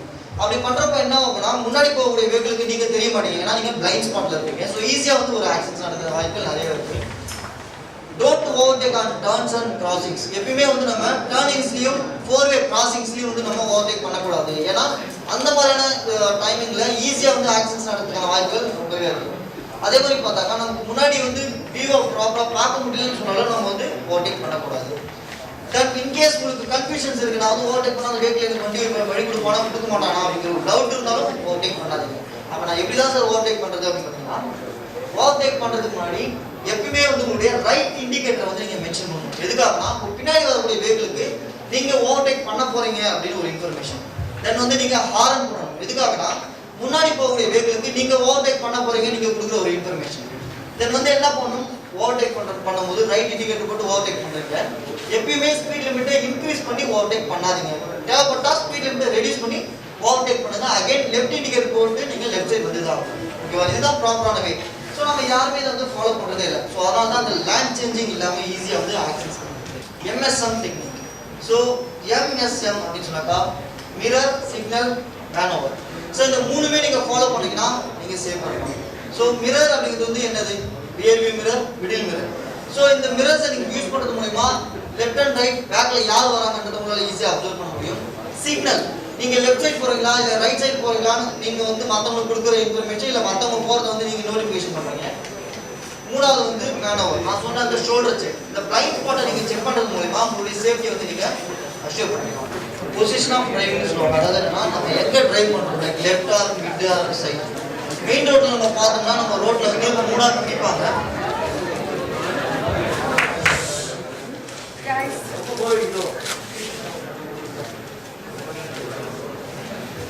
ஸ்லைட் சேஞ்ச் பண்ணுங்க. ஓகே, கொஞ்சம் இன்ட்ரெஸ்டிங்கா பண்ணலாமா? சோ இப்போ எத்தனை பேர் வந்து இந்த 2 வீலர் ரைட் பண்ண தெரியும்? Scooty or bike? ஓகே, எல்லாருமே வந்து ஆல்மோஸ்ட் வந்து 2 வீலர் வந்து டிரைவ் பண்ணுவீங்க. பிரேக்கிங் நீங்க யூஸ் பண்ணும்போது நீங்க எப்படி ரியாக்ட் பண்ணி ஆக்சிடென்ட் ஆயிருக்கா? பிரேக் நீங்க யூஸ் பண்ண தெரியாம இல்ல வந்து சடன் பிரேக் அடிச்சு இல்ல டிஸ்க் அடிச்சு கீழே விழுந்த அனுபவம் யாருக்காவது இருக்கா? இல்லையா? ஏன்னா மோஸ்ட்லி வந்து நம்ம ரொம்ப கான்ஃபிடென்ட்டா இருக்கும். அந்த மழை டைம்ல வந்து ரொம்ப கான்ஃபிடென்ட்டா நம்ம டிரைவ் பண்ணும்போது என்ன ஆகும்னா நம்ம டயர் வந்து வெட்டா இருக்கும். பட் வந்து நம்ம அதை நோட்டீஸ் பண்ணிருக்க மாட்டோம். சின்ன டர்னிங்ஸ் நம்ம எடுக்கும்போது கூட என்ன ஆகுனா ஈஸியா பிரேக் வந்து லாக் ஆயிட்டு ஸ்கிட் ஆகி நம்ம கீழே விழுந்து அடிபட்டு ஓகேங்களா. ஸோ நம்மளுடைய பிரேக்கிங்ஸை வந்து நம்ம எப்படி யூஸ் பண்ணணும் அப்படிங்கிறது தான் இந்த செட்டப் ப்ரோக்ரஸ் பிரேக்கிங். ஸோ என்னன்னா ஃபர்ஸ்ட் நீங்க அந்த பிக்சரை பாருங்க. Front brake plus back brake ரெண்டுத்தையும் யூஸ் பண்றப்போ நம்ம எவ்வளவு டிஸ்டன்ஸ்ல இருக்கிறோம். ஃப்ரண்ட் பிரேக் மட்டும் நம்ம யூஸ் பண்ணும்போது வேவ்ல எங்க ஸ்டாப் ஆகுது, ரியர் பிரேக் மட்டும் நம்ம யூஸ் பண்ணும்போது எங்க ஸ்டாப் ஆகுதுன்னு உங்களுக்கு தெரியும். Like front and back use பண்ணும்போது என்ன ஆகுதுன்னா சேம் டிஸ்டன்ஸ்ல வந்து நம்ம ஸ்டாப் ஆகும். ரெண்டு பிரேக்ஸையும் சேஃபா வந்து நம்ம லைக் சேம் டைம்ல ஆக்டிவேட் பண்ணணும். தென் வந்து ரொம்ப ப்ரெஷர் கொடுக்கக்கூடாது ஓகேங்களா. ஸோ ரெண்டு பிரேக்ஸையும் வந்து ஈக்குவலா வந்து நம்ம யூஸ் பண்ணணும். ஃப்ரண்ட் பிரேக் யூஸ் பண்றதுனால என்ன ஆகுனா சடனா வெஹிக்கிள் ரியாக்ட் ஆகும். பட் டிஸ்பிளே லாக் ஆச்சுன்னா நம்ம கீழே வந்து ஸ்கிட் ஆகிட்டு அடிப்படுறதுக்கான வாய்ப்புகள் நிறையவே இருக்கு. ரியர் பிரேக் மட்டும் நம்ம யூஸ் பண்றோம்னா என்ன ஆகும், டிஸ்டன்ஸ் வந்து இன்க்ரீஸ் ஆகும். டயர் தேஞ்சிக்கிட்டே எடுத்துட்டு போய் பார்த்துருக்கீங்களா. ஸோ அந்த மாதிரி வந்து ஈஸியா வந்து வெஹிக்கிள் ஸ்கிட் ஆகிறதுக்கான வாய்ப்புகள் அதெல்லாம் நிறையவே இருக்கு. அப்போ நம்ம பிரேக்ஸை யூஸ் பண்ணும்போது என்ன பண்ணணும்னா ஃப்ரண்ட் பிரேக் ரியர் பிரேக் ஓகேவா. ஸோ ரெண்டுத்தையும் சேம் டைம் யூஸ் பண்ணி ஆக்சிலேட்டரை ரெடியூஸ் பண்ணணும் ஓகேங்களா. தென் கியரை வந்து ரெடியூஸ் பண்ணி உங்களுடைய வெஹிக்கிள் வந்து ஸ்டாப் பண்ணணும். ஸோ இதுதான் கரெக்டான process of brake. So signal நம்ம எல்லாருக்குமே தெரிஞ்ச ஒரு விஷயம். சிக்னலை நம்ம வெஹிக்கிள் எங்க ஸ்டாப் பண்றோம், ரெட் லைட்டுக்கு எல்லாரும் ஸ்டாப் பண்ணுவோம். நம்மளுடைய வெஹிக்கிள் எங்க ஸ்டாப் பண்ணணும், ஓகே. ஸோ இந்த 3 லைட்ஸ் இருக்கு இல்லையா, இந்த 3 லைட்ஸோட மீனிங் யாராவது சொல்ல முடியுமா? எல்லாருக்கும் தெரியும், பட் யாராவது சொல்ல முடியுமா? ஸ்டாப், ரெட்னா ஸ்டாப், எல்லோனா கெட் ரெடி, கிரீனா கோ இல்லையா. இதெல்லாமே நமக்கு தெரியும். ரெட்னா எங்க ஸ்டாப் பண்ணணும், பெடஸ்ட்ரியன்ஸ் ஓகே. ஸோ பெடஸ்ட்ரியன்ஸ்க்கு முன்னாடி வந்து நம்மளுடைய வெஹிக்கிளை ஸ்டாப் பண்ணணும். ஆனால் எல்லாருக்குமே தெரிஞ்ச ஒரு விஷயம் ரெட்னாலே ஸ்டாப் பண்ணணும். ஆனால் எங்க ஸ்டாப் பண்ணணும் அப்படின்னு தான் தெரியுது. இப்போ நம்ம வந்து அந்த சிக்னல் எடுத்துக்கிட்டோம்னா பெடஸ்ட்ரியன் லைன் இருக்கு, பெடஸ்ட்ரியன் லைனுக்கு பக்கத்துல சிக்னல் இருக்கு, அதுக்கு ஆப்போசிட்ல வந்து பாத்தீங்கன்னா ஒரு ஒயிட் லைன் கொடுத்துருக்காங்க இல்லையா. அந்த ஒயிட் லைனோட நேம் வந்து ஸ்டாப் லைன். ரெட்னா stop, before stop the stop line ஓகேவா. அந்த ஸ்டாப் லைனுக்கு முன்னாடி வந்து நம்ம ஸ்டாப் பண்ணணும்ன்றது தான் ரெட் லைட்டோட மீனிங். எல்லோ அப்படின்னு நம்ம எடுத்துக்கிட்டோம்னா get ready to start your vehicle or get ready to stop your vehicle சொல்லுவாங்க. அதாவது என்னன்னா நமக்கு முன்னாடி ஒரு ரெட் லைட்டோ இல்ல கிரீன் லைட்டோ ஃபங்க்ஷன் ஆக போகுது. ஸோ நம்மளுடைய வெஹிக்கிளை ஸ்டாப் பண்றதுக்கோ இல்ல ஸ்டார்ட் பண்றதுக்கோ நம்ம வந்து ரெடியா இருக்கணும். கிரீன் லைட் அப்படின்னு சொன்னா கெட் ரெடி டு கோ, நம்ம வந்து போகலாம். ஏன்னா நமக்கான சேஃபான வே இருக்கு, நம்ம வந்து போகலாம் அப்படின்னு சொல்லிட்டு சொல்றாங்க. ஓகே, எனக்கு வந்து ஒரு क्वेश्चन இருக்கு. இந்த 3 லைட்ஸ்ல மோஸ்ட் டேஞ்சரஸ் லைட் எது? Green or red? கிரீன். ஏன் கிரீன்? அதுக்கு ஆன்சர் நான் முன்னாடியே சொல்லிட்டேன். ஏன்னா ரெட் அப்படின்னும் போது எல்லாரோட மைண்ட் செட் வந்து எப்படி இருக்குன்னா ஸ்டாப் பண்ணணும் அப்படின்னு. ஆனா கிரீன் லைட் ஃபங்க்ஷன் ஆகும்போது தான் நம்ம என்ன பண்ணுவோம், வெஹிக்கிள்ஸை ரேஸ் பண்ணி மூவ் பண்ணுவோம். ஸோ இருக்கிறதுல மோஸ்ட் டேஞ்சரஸ் லைட் அப்படின்னு சொன்னா கிரீன் தான். ஸோ நம்ம கிரீன் ஃபங்க்ஷன் ஆனாதான் ரொம்பவே பார்த்து கவனமா வந்து நம்ம மூவ் பண்ணி போகிறோம். இந்த பிக்சரை பார்த்தா உங்களுக்கு ஏதாவது புரியுதா? ஸோ இப்போ நான் வந்து ஒரு ஸ்ட்ரீட்டோட என்ட்ரன்ஸ் வந்து மெயின் ரோடுக்குள்ள கனெக்ட் ஆக போறேன். எனக்கு ரைட் சைடில் ஒரு வெஹிக்கிள் பார்க் பண்ணிட்டு இருக்கு. அந்த பார்க் பண்ணப்பட்ட வெஹிக்கிளுக்கு ரைட் சைடுல இருந்து இன்னொரு கார் வந்து மூவ் பண்றாங்க. நான் லெஃப்ட் கிராஸ் பண்ணணும். ஆப்போசிட்லயும் எனக்கு வந்து ஒரு வெஹிக்கிள் வராங்க. இப்போ நான் ரோட கிராஸ் பண்ணா எனக்கு ஆக்சிடென்ட் ஆகும் ஓகேங்களா. இந்த சுச்சுவேஷன்ஸ்ல அங்க யாரோட மிஸ்டேக் இருக்கு? இதே சுச்சுவேஷன்ஸ்ல நீங்க இருந்தாக்கா அது யாரோட மிஸ்டேக்? நம்மளோட மிஸ்டேக். ஏன்னா நம்ம வந்து அப்சர்வ் பண்ணவே கிடையாது. ரைட் சைடுல பார்க் பண்ணப்பட்ட ஒரு வெஹிக்கிள் இருக்கு, கண்டெய்னர், அது மூவ் ஆகாது, அது பிளைண்ட் ஸ்பாட். நமக்கு அந்த வெஹிக்கிளுக்கு ரைட் சைடுல இருந்து ஏதாவது ஒரு வெஹிக்கிள் வருதுன்றது உங்களுக்கு தெரியுமா? தெரியாது. ஆனா உங்களுக்கு நல்லாவே தெரியும் உங்களோட லெஃப்ட் சைடுல ஒரு வெஹிக்கிள் வந்துட்டு இருக்கு அப்படின்னு சொல்லி. ஸோ நீங்க ரோட்டுக்குள்ள என்ட்ரி ஆகிறதுக்கு முன்னாடி நீங்க பண்ண வேண்டிய ஒரு விஷயம் என்னன்னா ஹாரன் இன்ஃபர்மேஷன். ஸோ நீங்க ஹாரன் பண்றது மூலமா பார்க் பண்ணப்பட்ட அந்த காருக்கு, அந்த கண்டெய்னருக்கு பேக் சைடுல இருக்கிற காருக்கு ஒரு ஐடியா கிடைக்கும். ஹாரன் சவுண்ட், நம்ம யாரோ கிராஸ் பண்ண போறாங்க அப்படின்ற மாதிரியான ஒரு ஐடியா ஓகேங்களா. ஸோ நீங்க கிராஸ் பண்றதுக்கு முன்னாடி ஹாரன் பண்ணி இண்டிகேட்டர் போடுறீங்கன்னு சொன்னாக்கா அந்த காரால ஈஸியா வந்து உங்களை அப்சர்வ் பண்ணிக்க முடியும். இண்டிகேட்டர்ஸ் ஓகேங்களா. MSM and PSL technique mostly நம்ம வந்து இண்டிகேட்டர்ஸை கரெக்டா யூஸ் பண்ணி போயிருக்கோமா? எனக்கு தெரிஞ்சு நான் சிட்டிக்குள்ள அப்சர்வ் பண்ணவர்களையும் MTC bus drivers and auto drivers இண்டிகேட்டர்ஸை ப்ராப்பராக யூஸ் பண்ணி நான் பார்த்ததே கிடையாது. ஸோ அதனால ஏகப்பட்ட ஆக்சிடென்ட்ஸ் நடந்து இன்கேஸ் இன்ஃபேக்ட் நானே வந்து அந்த மாதிரி ஆக்சிடென்ட்ல இன்வால்வ் ஆயிருக்கேன். ஸோ என்னன்னா மோஸ்ட்லி நம்ம வந்து இண்டிகேட்டர்ஸ் யூஸ் பண்றோம், ஆனா எங்க யூஸ் பண்ணணும் அப்படிங்கிறது தெரியுது ஓகேங்களா. ஸோ அப்போ அந்த இண்டிகேட்டர்ஸ் வந்து நம்ம எப்படி யூஸ் பண்ணணும், எவ்வளவு டிஸ்டன்ஸ்க்கு முன்னாடி நம்ம அந்த இண்டிகேட்டர்ஸ் யூஸ் பண்ணணும்? 100 மீட்டருக்கு முன்னாடி வந்து நம்மளுடைய இண்டிகேட்டர்ஸ் வந்து நம்ம யூஸ் பண்ணணும். 100 மீட்டர் அப்படிங்கிறது நமக்கு ரொம்ப லாங் டைம் ஆகும். அட்லீஸ்ட் ஒரு 50 மீட்டருக்கு முன்னாடியே வந்து நம்ம இண்டிகேட்டர்ஸை யூஸ் பண்ணலாம். ஏன்னா நாம லெஃப்ட் போக போறோமா இல்ல ரைட் போக போறோமாங்கிறது நமக்கு தான் தெரியும் இல்லையா? ஸோ நீங்க கொடுக்குற இன்ஃபர்மேஷன்ஸை வச்சு தான் மற்றவங்க வந்து சேஃபா டிரைவ் பண்ண முடியும். ஸோ அட்லீஸ்ட் நீங்க எந்த பக்கம் போக போறீங்களோ, லைக் லெஃப்டோ இல்ல ரைட்டோ, கம்பல்சரி அந்த சைடு போயிருங்க. லெஃப்ட்னா லெஃப்ட் இல்ல ரைட்னா ரைட். லெஃப்ட்ல இருந்து ரைட்டும் இல்ல ரைட்ல இருந்து லெஃப்ட்டும் இமிடியேட்டா இண்டிகேட்டர் போட்டு நீங்க கிராஸ் பண்ண கூடாது. ஸோ அப்படி கிராஸ் பண்ண என்ன ஆகுனா மற்ற ரைடர்ஸ் வந்து யூஸ் பண்றதுனால ஈஸியா ஆக்சிடென்ட் ஆகிற வாய்ப்புகள் நிறைய இருக்கு. டிராஃபிக் எஜுகேஷன் இல்லைங்களா? ஸோ டிராஃபிக் எஜுகேஷன் அப்படின்னு சொன்னாக்கா நமக்கு வந்து road rules and road markings இருக்கு. ரோட் ரூல்ஸ்னு சொன்னாக்கா நமக்கு 3 விதமான ரோட் ரூல்ஸ் இருக்கு. ஓகேங்களா? Triangle, square shape and circle. So road signs and road markings இருந்தாக்கா நமக்கு 3 விதமான ரோட் சைன்ஸ் இருக்கு. சர்க்கிள் ஷேப், சர்க்கிள் சொன்னாக்கா மேண்டேட்டரி ரோட் சைன். சர்க்கிள் பண்ணி ஸ்லாஷ் பண்ணியிருக்காங்க. ஓகேங்களா? ஸோ சர்க்கிள் பண்ணி ஸ்லாஷ் பண்ணா மேண்டேட்டரி ரோட் சைன், கம்பல்சரி நம்ம அதை ஃபாலோ பண்ணி தான் ஆகணும். நம்ம இங்க பார்த்தோம்னா அதுவே ட்ரையாங்கிள் வந்து தலைகீழா வச்ச மாதிரி இருக்கு. அதோட மீனிங் வந்து என்ன அப்படின்னு பார்த்தீங்கன்னா, இப்போ இந்த மாதிரி சிம்பிள்ஸை நீங்க எங்க பார்க்கலாம் அப்படின்னு பார்த்தீங்கன்னா, ஏதாவது ஒரு வெஹிக்கிள் வந்து பஞ்சர் ஆகிட்டு நின்று இருந்தாலோ இல்லை ஆக்சிடென்ட் ஆகிட்டு நின்று இருந்தாலோ அந்த வெஹிக்கிளோட பேக் சைடில் வைப்பாங்க. ஓகேங்களா? உங்களுக்கு எக்ஸாம்பிள் கொடுக்கணும்னா மரத்து கிளையில உடைச்சு ஏதாவது ஒரு வெஹிக்கிளுக்கு பின்னாடி சொல்லி வச்சு நின்று இருப்பாங்க, பார்த்துருக்கீங்களா ரோட்ல? ஸோ அதோட மீனிங் என்னன்னா அந்த வெஹிக்கிள் மூவ் ஆகாது, நாம தான் மூவ் பண்ணி போகணும். ஓகேங்களா? தென் வந்து பார்த்தீங்கன்னா கம்பல்சரி உங்களுக்கு தெரியும் ஸ்டாப், மேனுவல் ஸ்டாப் போஸ்டர். தென் வந்து பார்த்தீங்கன்னா பீப்புள்ஸ் நாட் அலோட், பெடஸ்ட்ரியன்ஸ் வந்து ரோட கிராஸ் பண்ணக்கூடாது அப்படின்ற மாதிரியான லொகேஷன்ஸ்ல பெடஸ்ட்ரியன்ஸ் வந்து லாக் பண்ணுவாங்க. சைக்கிளிஸ்ட் வந்து நாட் அலோட். அதே மாதிரி நீங்க லெஃப்ட் ஹேண்ட் வந்து எடுக்கக்கூடாது இல்லை ரைட் ஹேண்ட் எடுக்கக்கூடாது. தென் வந்து பார்த்தீங்கன்னா தள்ளு வண்டி இல்லை புள்ளகார் அந்த மாதிரியான வெஹிக்கிள்ஸ் வந்து பிஸியா இருக்கிற ரோட்டுக்குள்ள நம்ம கொண்டு வரக்கூடாது அப்படின்னு அவங்க மேண்டேட்டரியா பிளாக் பண்றாங்க. ஸோ அந்த விஷயத்தை நம்ம செய்யக்கூடாது. தென் வந்து இங்க பார்த்தோம்னா நம்முடைய ஸ்பீட் ஆஃப் லிமிட் வந்து கொடுத்துருக்காங்க. சர்க்கிள்குள்ள நம்பர்ஸ் கொடுத்து மென்ஷன் பண்றாங்கன்னு சொன்னா அது வந்து அந்த பர்டிகுலர் ரோட்டோட ஸ்பீட் லிமிட். ஸோ இங்க வந்து பாத்தீங்கன்னா ஒன் வே உங்களுக்கு தெரியும். ஸோ ஒன்னு வெஹிக்கிள் உள்ள போகலாம் இல்ல வெளில வரலாம். இங்க வந்து பாத்தீங்கன்னா ஒன் வே வந்து லாக் பண்றாங்க. So no entry. சைடுல இருந்து பாத்தீங்கன்னா ஒன்னு உள்ள போகலாம், ஓகேங்களா, வெளில வர முடியாது. இங்க வந்து பாத்தீங்கன்னா ஸ்ட்ரைட்டா தான் போகணும், ஓவர்டேக் பண்ண முடியாது. இந்த மாதிரியான பிக்சர்ஸ் நீங்க பார்த்தாதான் வந்து உங்களுக்கு அது ஐடென்டிஃபை ஆகும். அதோட மீனிங் என்னன்றது உங்களுக்கு தெரியாம அந்த ரோட்ல உங்களால ரியாக்ட் பண்ண முடியாது. ஸோ இந்த சிம்பிளா பார்த்தாதான் நீங்க ரியாக்ட் பண்ண முடியும். சின்ன ஸ்டோரி நான் சொல்றேன். இப்போ வந்து நான் நைட்ல டிரைவ் பண்ணிட்டு இருக்கேன். ஸோ அது வந்து ரொம்ப ரெயினா இருக்கு, இல்லை ரொம்ப க்ளௌடியா இருக்கு. ஓகேங்களா? ஸோ என்னால என்னோட விஷுவல்ஸ் வந்து ஈஸியா பார்க்க முடியல, எனக்கு ரொம்ப ஸ்ட்ரகிளா இருக்கு. ஸோ நான் டிரைவ் பண்ணும்போது என்ன பண்ணேன்னா என்னோட லைட் வெளிச்சத்துல சைட்ல என்னென்ன ரோட் சைன்ஸ் இருக்கு அப்படிங்கிறத அப்சர்வ் பண்ணேன். ஓகேங்களா? ஸோ இந்த மார்க்கிங்ஸ் அது லெஃப்ட் ரைட் நமக்கு முன்னாடி என்ன வரப்போகுது அப்படிங்கிறது அந்த ரோட் சைன்ஸ் மூலமா நான் அப்சர்வ் பண்ணி நான் டிரைவ் பண்ணுவேன். ஸோ அப்படி இருக்கிற சுச்சுவேஷன்ஸ்ல இன்னும் நான் லெஃப்ட் போகலாமா இல்லை இன்னும் ரைட் போகலாமான்னு எனக்கு தெரியாது. ஸோ அதுக்காக நான் யூஸ் பண்ற ஒரு மெத்தட் தான் இந்த ரோட் மார்க்கிங்ஸ். ரோட் மார்க்கிங்ஸ் அப்படி எடுத்துக்கிட்டா நமக்கு 2 கலர்ஸ் ஆஃப் ரோட் மார்க்கிங்ஸ் வரும். ஓகேவா? Yellow and white. நான் உங்களுக்கு சொல்றேன்.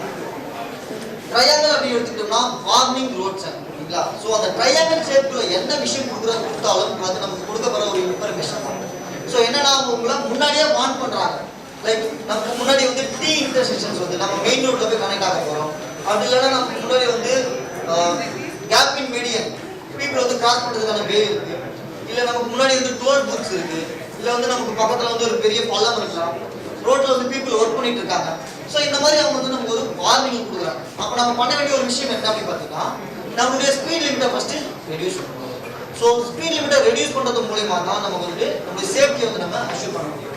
இப்போ வந்து பார்த்தீங்கன்னா நமக்கு முன்னாடி வந்துட்டு ரவுண்டான வருது, மலையேற்றம் இல்லை மலையிறக்கம், அதே மாதிரி பார்த்தீங்கன்னா யூ இன்டர்செக்ஷன்ஸ் வந்து ஒய் இன்டர்செக்ஷன்ஸ் வந்து லைக் இந்த மாதிரியான ரோட் சைன்ஸை பார்க்கறது மூலயமா தான் நாம வந்து நம்மளுடைய சேஃப்டியை வந்து அஷ்யூர் பண்ணணும். ஸோ இது வந்து நமக்கு இன்ஃபர்மேஷன் ரோட் சைன் அப்படின்னு சொல்லுவோம். ட்ரையாங்கிள் ஷேப்ல என்னெல்லாம் எந்த விதமான பிக்சர்ஸ்லாம் கொடுக்குறாங்களோ அது எல்லாமே நமக்கு கிடைக்கக்கூடிய ஒரு இன்ஃபர்மேஷன். ஸோ இப்போலாம் நம்ம என்ன பண்ணுறோம்னா கூகுள் மேப்ஸை யூஸ் பண்ணி நியர்பைல hotels, hospitals, schools, bus stands அப்படி எங்கெங்க இருக்குன்றதை ஐடென்டிஃபை பண்ணிடுறோம். பட் இதே ஒரு 10 years 20 years முன்னாடி நம்ம அப்சர்வ் பண்ண மாட்டோம். பார்த்தீங்கன்னா நமக்கு அந்த மாதிரி கைட்லைன் எதுவும் கிடையாது. ஸோ யாருக்கிட்டே கேட்டு தான் போகும். அப்படி நம்ம வந்து டிரைவ் பண்ணிட்டு இருக்கப்போ யாரும் பர்சன்ஸ் இல்லை அப்படின்னு சொன்னா என்ன பண்ணலாம், இந்த மாதிரியான ரோட் சைன்ஸை பார்த்து தான் நீங்கள் அப்சர்வ் பண்ணிக்கலாம்.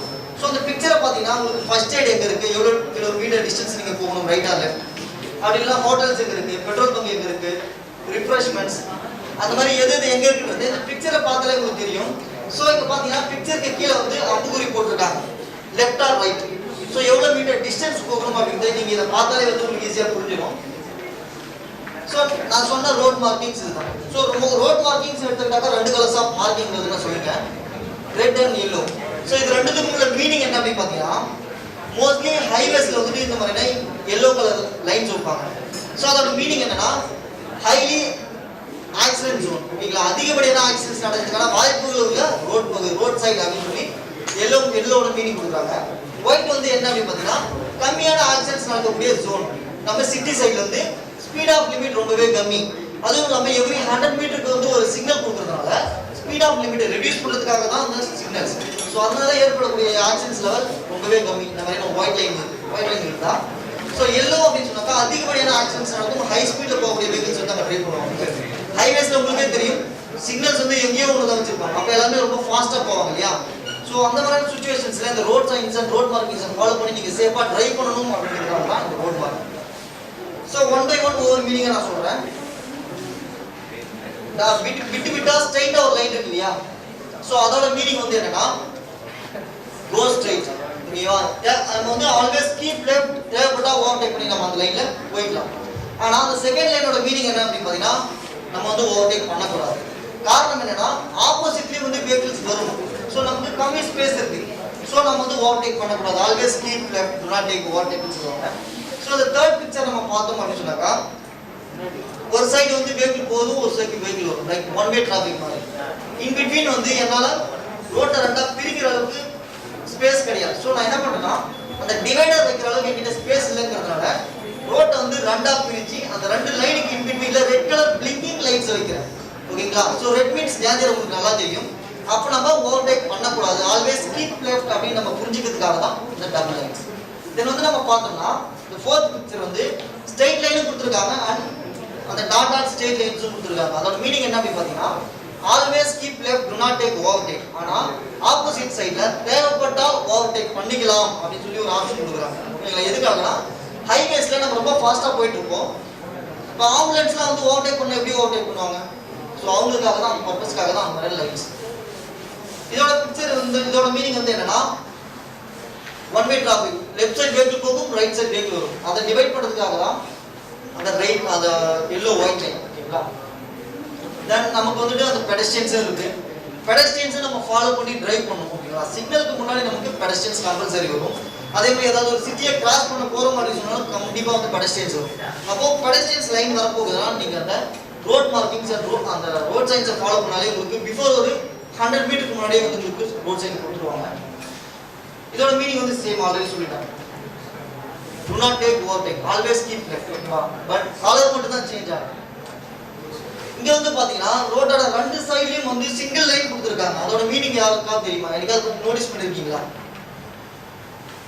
இந்த 9th ஒன் ரோட்டோட 2 சைடுலயும் 2 லைன் வருதுல்ல, எதுக்காக அந்த லைன்? ஸோ அந்த லைனோட மீனிங் என்ன அப்படின்னு பார்த்தீங்கன்னா டு நாட் கீப் லெஃப்ட். ஏன்னா அந்த லைனை விட்டு நம்ம இன்னும் லெஃப்ட்ல போனோம்னு சொன்னால் ரோடு அதோட முடிஞ்சு போச்சு. ஓகேவா, ரோடோட எண்ட் லைன். ஸோ நம்ம இன்னும் வந்து நம்ம ரோடு வந்து நம்ம லெஃப்ட் சைட் போகிறோம்னு சொன்னாக்கா மேபி வந்து டிவைடராக இருக்கலாம், இல்லை பள்ளமாக இருக்கலாம். ஓகேவா, ஸோ நம்ம வந்து கீப் லெஃப்ட் போகக்கூடாது, ரோடு அவ்வளோ முடிஞ்சிச்சு அப்படின்னு நமக்கு இன்ஃபர்மேஷன் கொடுக்குறதா அந்த லைன். ஏற்கனவே வந்து ஒரு ஸ்டோரி சொன்னேன். ஸோ நைட்டில் நான் ட்ராவல் பண்ணும்போது என்ன ஆகுதுன்னா நான் road signs and road markings வச்சு ட்ரைவ் பண்ணுறேன். எனக்கு நான் இன்னும் லெஃப்ட் போகக்கூடாதுன்னு இந்த லைனை வச்சு தான் புரிஞ்சுக்கிறேன். ஸோ இந்த 2 லைனுக்கும் மிட் ஆஃப்ல தான் நான் ட்ராவல் பண்ண முடியும். ஓகேங்களா, ஸோ அப்போ தான் வந்து எனக்கு பாதுகாப்பு. இந்த லாஸ்ட் லைன் நம்ம பார்த்தோம்னா ரோடோட 2 சைட்லையும் 2 லைன் கொடுத்துருக்காங்க. அதோட மீனிங் என்னன்னா to not park your vehicle and to not stop your vehicle. ஏன்னா ரோட்ல வந்து நீங்க பார்க் பண்ணீங்கன்னா வெஹிக்கிள் போறதுக்கான கேப் இல்லை, ஸோ ரொம்பவே ஷார்ட்டா இருக்கு. அப்போ உங்களுடைய வெஹிக்கிளை பார்க்கும் பண்ணக்கூடாது, ஸ்டாப் பண்ணிட்டு வெயிட் பண்ணவும் கூடாது. அந்த 2வது லைனோட மீனிங் உங்களுக்கு தெரியும், ரோட்டோட எண்ட். ஸோ நம்ம அதை தாண்டி மூவ் பண்ணி போவோம். சேலஞ்சிங் கண்டிஷன் மோஸ்ட்லி நம்ம ஃபேஸ் பண்ணக்கூடிய ஒரு ப்ராப்ளம் என்னன்னா ரொம்ப ரெய்னிங் ஸ்டார்ட் ஆகுதுன்னு சொன்னால் அடிச்சு பிடிச்சி வண்டியை ஃபாஸ்ட்டாக ட்ரைவ் பண்ணுவோம். ஓகேங்களா, ஸோ அந்த மாதிரி சுச்சுவேஷன்ஸில் என்ன ஆகுதுன்னா உங்களுடைய வெஹிக்கிள்ஸை கண்ட்ரோல் பண்ணுறது ரொம்பவே கஷ்டமாயிடுது. மேபி அது வந்து க்ளோட் டவுனாக இருக்கலாம், இல்லை வந்து ரொம்ப ஹெவி ரெயினாக இருக்கலாம். ஸோ அந்த மாதிரி நீங்கள் நைட்டில் ட்ரைவ் பண்ணும்போது நீங்கள் பண்ண வேண்டிய ஒரு விஷயம் என்னன்னா லைட்ஸோட விண்ட்ஷீல்டு இருக்கு இல்லையா, அதை க்ளீன் பண்ணி வச்சுக்கணும். இன்னும் அதையும் தாண்டி பீப்புள்ஸ் வந்து ஹை பீம் போட்டு ட்ரைவ் பண்ணுறாங்க. அந்த ஹை பீமை எப்படி யூஸ் பண்ணுறதுன்றது பல பேருக்கு தெரியுதில்லை. ஸோ அதை எப்படி யூஸ் பண்ணலாம்னு பார்த்தீங்கன்னா எவ்ரி 100 மீட்டருக்கு ஒரு ஹை பீம், லோ பீம். ஏன்னா நீங்க ஹை பீம்லேயே டிராவல் பண்ணீங்கன்னா ஆப்போசிட்ல வரக்கூடிய வெஹிக்கிள் வந்து கண்ணு குத்துறதுக்கான வாய்ப்புகள் நிறைய இருக்கு. அதுவே வந்து ஒரு ஆக்சிடென்ட்டாக போயிட முடியும். ஸோ ஸோ அப்போ எவ்ரி 100 மீட்டருக்கு ஒரு high beam and low beam நீங்கள் ட்ரைவ் பண்ணீங்கன்னா உங்களுக்கு ஈஸி. ஹை பீம்லேயே யாரும் ட்ராவல் பண்ணக்கூடாது, லோ பீம்லேயே யாரும் ட்ராவல் பண்ணக்கூடாதுன்னு நான் சொல்கிறேன். லோ பீம்ல நீங்கள் ட்ரைவ் பண்ணீங்கன்னா ஒரு 60 மீட்டர் டிஸ்டன்ஸில் யாராவது ரோட்டை கிராஸ் பண்ணாங்கன்னா உங்களால் பார்க்க முடியுமா? போகக்கூடிய ஸ்பீடுக்கு பார்க்க முடியாது. ஸோ அதுக்காக தான் அந்த ஹை பீம். ஓகேங்களா? ஸோ ஹை பீம்லேயே நம்ம ட்ராவல் பண்ணாலும் ஆப்போசிட்டில் வரக்கூடிய வெஹிக்கிளுக்கு வந்து கண்ணு குத்துறதுனால அவங்களுக்கும் வந்து ஆக்சிடென்ட் ஆகிறதுக்கான ஒரு வாய்ப்புகள் இருக்குது. இப்போது ஒரு ஹைவேஸ் எடுத்துக்கலாம். 2 சைடுக்கும் வந்து ஒரு சைடு வெஹிக்கிள் போகுது, ஒரு பக்கம் வெஹிக்கிள் வருது. ஓகேங்களா? Left and right. சென்டர்ஸில் எதுக்காக வந்து செடிகளை வளர்க்குறாங்க? யாருக்காவது யோசிச்சிருக்கீங்களா? ரோட்டோட மிட்ல எதுக்கு வந்து பூச்செடிகளையோ இல்லை மரங்களையோ வைக்கிறாங்க? எதுக்காக வைக்கிறாங்க?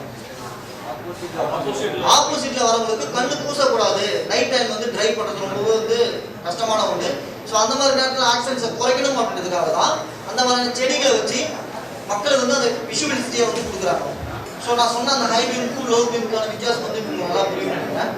ஸோ ரைடிங் த்ரூ ஏ வாட்டர் தான் மோஸ்ட்லி நம்ம ஃபேஸ் பண்ணுற ஒரு ப்ராப்ளம் வந்து இதுதான். தண்ணி வந்து ரோட்ல தேங்கி இருக்குன்னு சொன்னாக்கா நம்ம டயருக்கும் அந்த ரோட்டுக்கும் உள்ள அந்த கான்டெக்ட் வந்து இருக்காதுன்னு நான் ஏற்கனவே சொன்னேன். ஃபாஸ்ட்டாக போகும்போது என்ன ஆகுதுன்னா ஐடோ பிளேன் சுச்சுவேஷன்ஸ் இருக்கும். ஸோ நார்மலாக உங்கள் ரோட்டுக்கும் உங்கள் டயருக்கும் உள்ள கேப் வந்து கிரியேட் ஆச்சுன்னா பிரேக்கிங் வந்து ஃபெயிலியர் ஆகும். ஓகேவா? அப்போ நீங்கள் பொறுமையாக போகிறீங்கன்னு சொன்னாக்கா வண்டி வந்து ஸ்லோவாக மூவ் ஆகும். ஸோ டயருக்கும் அந்த ரோட்டுக்கும் உள்ள கான்டெக்ட் இருக்கும். ஈஸியாக வந்து உங்களுடைய வெஹிக்கிள் வந்து ஸ்டாப் ஆகலாம். நீங்கள் இந்த மாதிரி ஃபாஸ்ட்டாக ட்ரைவ் பண்ணுறதுனால என்ன ஆகுதுன்னா அந்த தண்ணி விட்டு வெளில வந்து பிரேக் யூஸ் பண்ணீங்கன்னா பிரேக் ஃபெயிலியர் ஆகும். ஓகேங்களா? ஸோ நம்ம இந்த மாதிரி லொகேஷன்ஸ் எப்படி கிராஸ் பண்ணால் எப்பயுமே உங்களுடைய வெஹிக்கிள்ஸ் வந்து லோ கியரில் வச்சு அந்த ஏரியா வந்து கிராஸ் பண்ணணும். தென் வந்து நீங்கள் அங்கே வந்து வெளியே வந்ததுக்கு அப்புறம் உங்களுடைய இன்ஜின் வந்து ஸ்லோ கண்டிஷன் வச்சிருக்கீங்க, பிரேக்கை வந்து டெஸ்ட் பண்ணி பாருங்க ஒர்க் ஆகுதா அப்படின்னு சொல்லுவாங்க. ஓகேங்களா? ஸோ இந்த மாதிரி நீங்கள் பிரேக்ஸை டெஸ்ட் பண்ணுறது மூலிமா பிரேக் ஃபெயிலியர் ஆகாமல் கரெக்டாக ஃபங்க்ஷன் ஆகிறதுக்கான வாய்ப்புகள் நிறையவே இருக்கும். ஸோ ஆல்ரெடி நம்ம வந்து இந்த வீடியோ பார்த்துட்டோம். சரிங்களா? ஸோ இதோட ப்ரோக்ராம் முடிஞ்சுது. யாருக்காவது டவுட்ஸ் இருந்துச்சுன்னா இப்போ நீங்கள் கேட்கலாம். ஏதாவது டவுட்ஸ் இருக்கா? ஓகே. ஸோ இது வந்து உங்களுக்கு இப்போ புரியாது. ஆனால் நீங்கள் ரோட்டில் ட்ரைவ் பண்ணும்போது 1 by 1 நீங்கள் அப்சர்வ் பண்ணும்போது தான் உங்களுக்கு வந்து அது ஈஸியாக அப்சர்வ் ஆகும். ஸோ அதை வச்சு தான் வந்து நீங்கள் உங்களுடைய சேஃப்டியை வந்து எந்த அளவுக்கு நீங்கள் அப்சர்வ் பண்ணியிருக்கீங்க, எந்த அளவுக்கு நீங்கள் பாதுகாப்பாக இருக்கீங்க அப்படின்றத உங்களுக்கு புரியும். இது வந்து உங்களுக்கு ஒரு சின்ன சஜஷன்ஸாக இருக்கலாம். பட் நீங்கள் அந்த ஆன் ஸ்பாட்டில் அதை என்ன சொல்றது அதை அனுபவிக்கும் போது தான் உங்களுக்கு அதோட பெயின் என்னன்றது புரியும். ஸோ எங்களோட மோட்டோ வந்து 0 ஆக்சிடென்ட்ஸ் கொண்டு வரதுக்கான ரீசன் என்ன பார்த்தீங்கன்னா டே பை டே எவ்வளோ ஆக்சிடென்ட்ஸ் நடக்குது. இதில் யங்ஸ்டர்ஸ் தான் வந்து அதிகமாக இன்வால்வ் ஆகிறாங்க. ஏன்னா இப்போ இருக்கிற வந்து பைக்ஸ் எல்லாமே பார்த்தீங்கன்னா வந்து ஹை சிசி லைக் பல்சர் 220 பார்க்குறோம், டியூப் பார்க்குறோம், யமஹா இந்த மாதிரி வெஹிக்கிள்ஸ் எல்லாமே ஹைலி வந்து ஹை சிசி பைக்ஸ் நிறைய வருது. ஆனால் பீப்புள்ஸோட மைண்ட் செட் எனக்கு மாறதே கிடையாது. எல்லாமே வந்து என்ன பண்ணுறாங்க, சிக்னல் நம்ம போயிட்டு விட்டு யாராவது பக்கத்தில் வந்து த்ராட்டில் பண்ணி காட்டினா என்ன பண்ணுவோம், நம்மளும் வந்து அவங்களோட போட்டு ஸ்பீட் பண்ணி காட்டுவோம். ஸோ அதெல்லாம் தேவையே இல்லாது.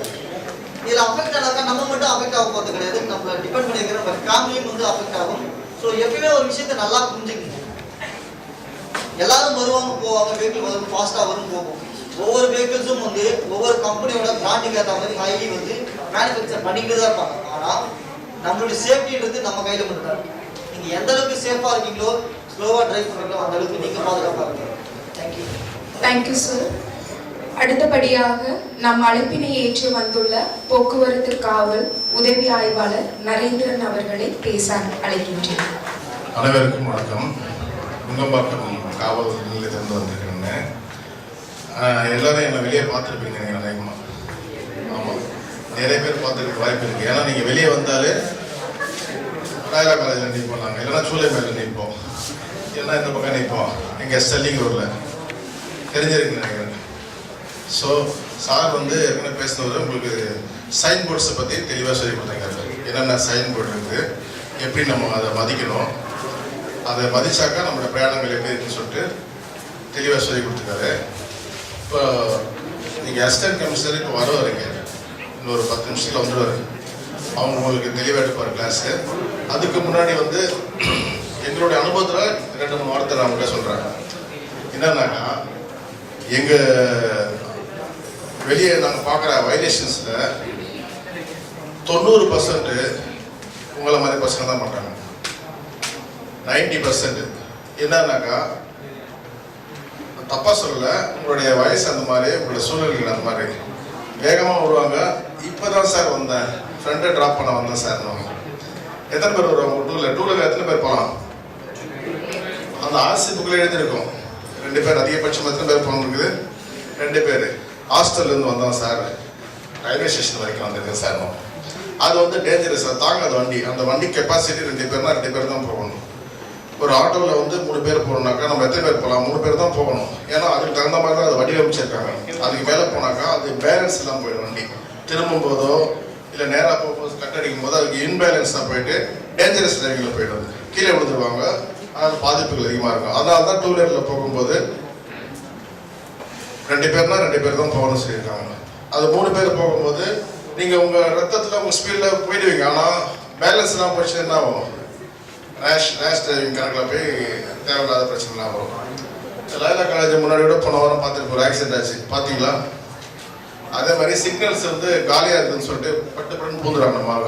இப்போது ஒரு சிக்னல் ஆட்டோமேட்டிக் போடும்போது ஒரு சில 2-3 செகண்ட்ஸ் லேட் ஆகும். ஒருத்தர் க்ரீன் இருக்கும், க்ரீன் இருக்கிற இடத்துல வண்டி இருக்காது, பார்த்துருக்கீங்களா நிறைய இடத்துல.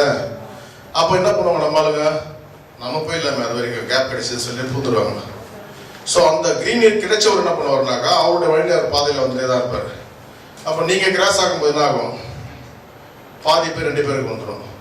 அப்போ நீங்கள் போக வேண்டிய இடத்துக்கு போகாமல் போகக்கூடாத இடத்துக்கு போயிட்டு தேவையில்லாத மன உளைச்சல்கள், பணம், நேரம் எல்லாமே உங்களால் பாதிக்க, அதாவது உங்களுக்கு தெரியாதது உங்களை நம்பி இருக்கிறவங்களுக்கு நிறைய பாதிப்பு இதை ஏற்படுத்தும்.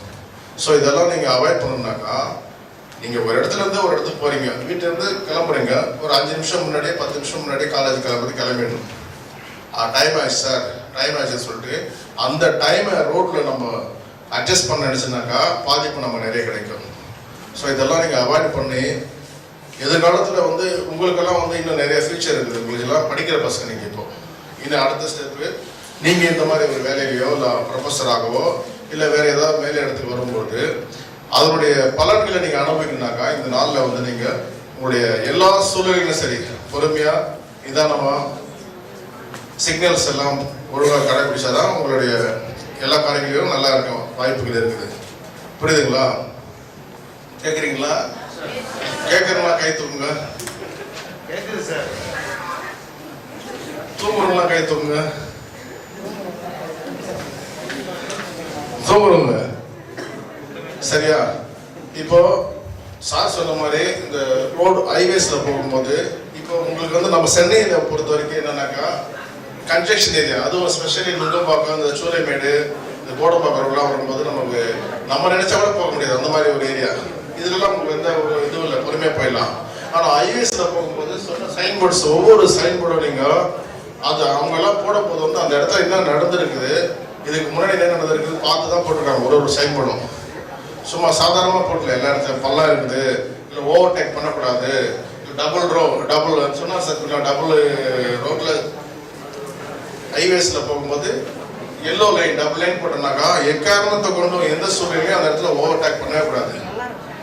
ஏன்னாக்கா அது barricade equal to barricade கணக்காது, barricade போட முடியாது, அதுக்காக தான் போட்டிருக்காங்க.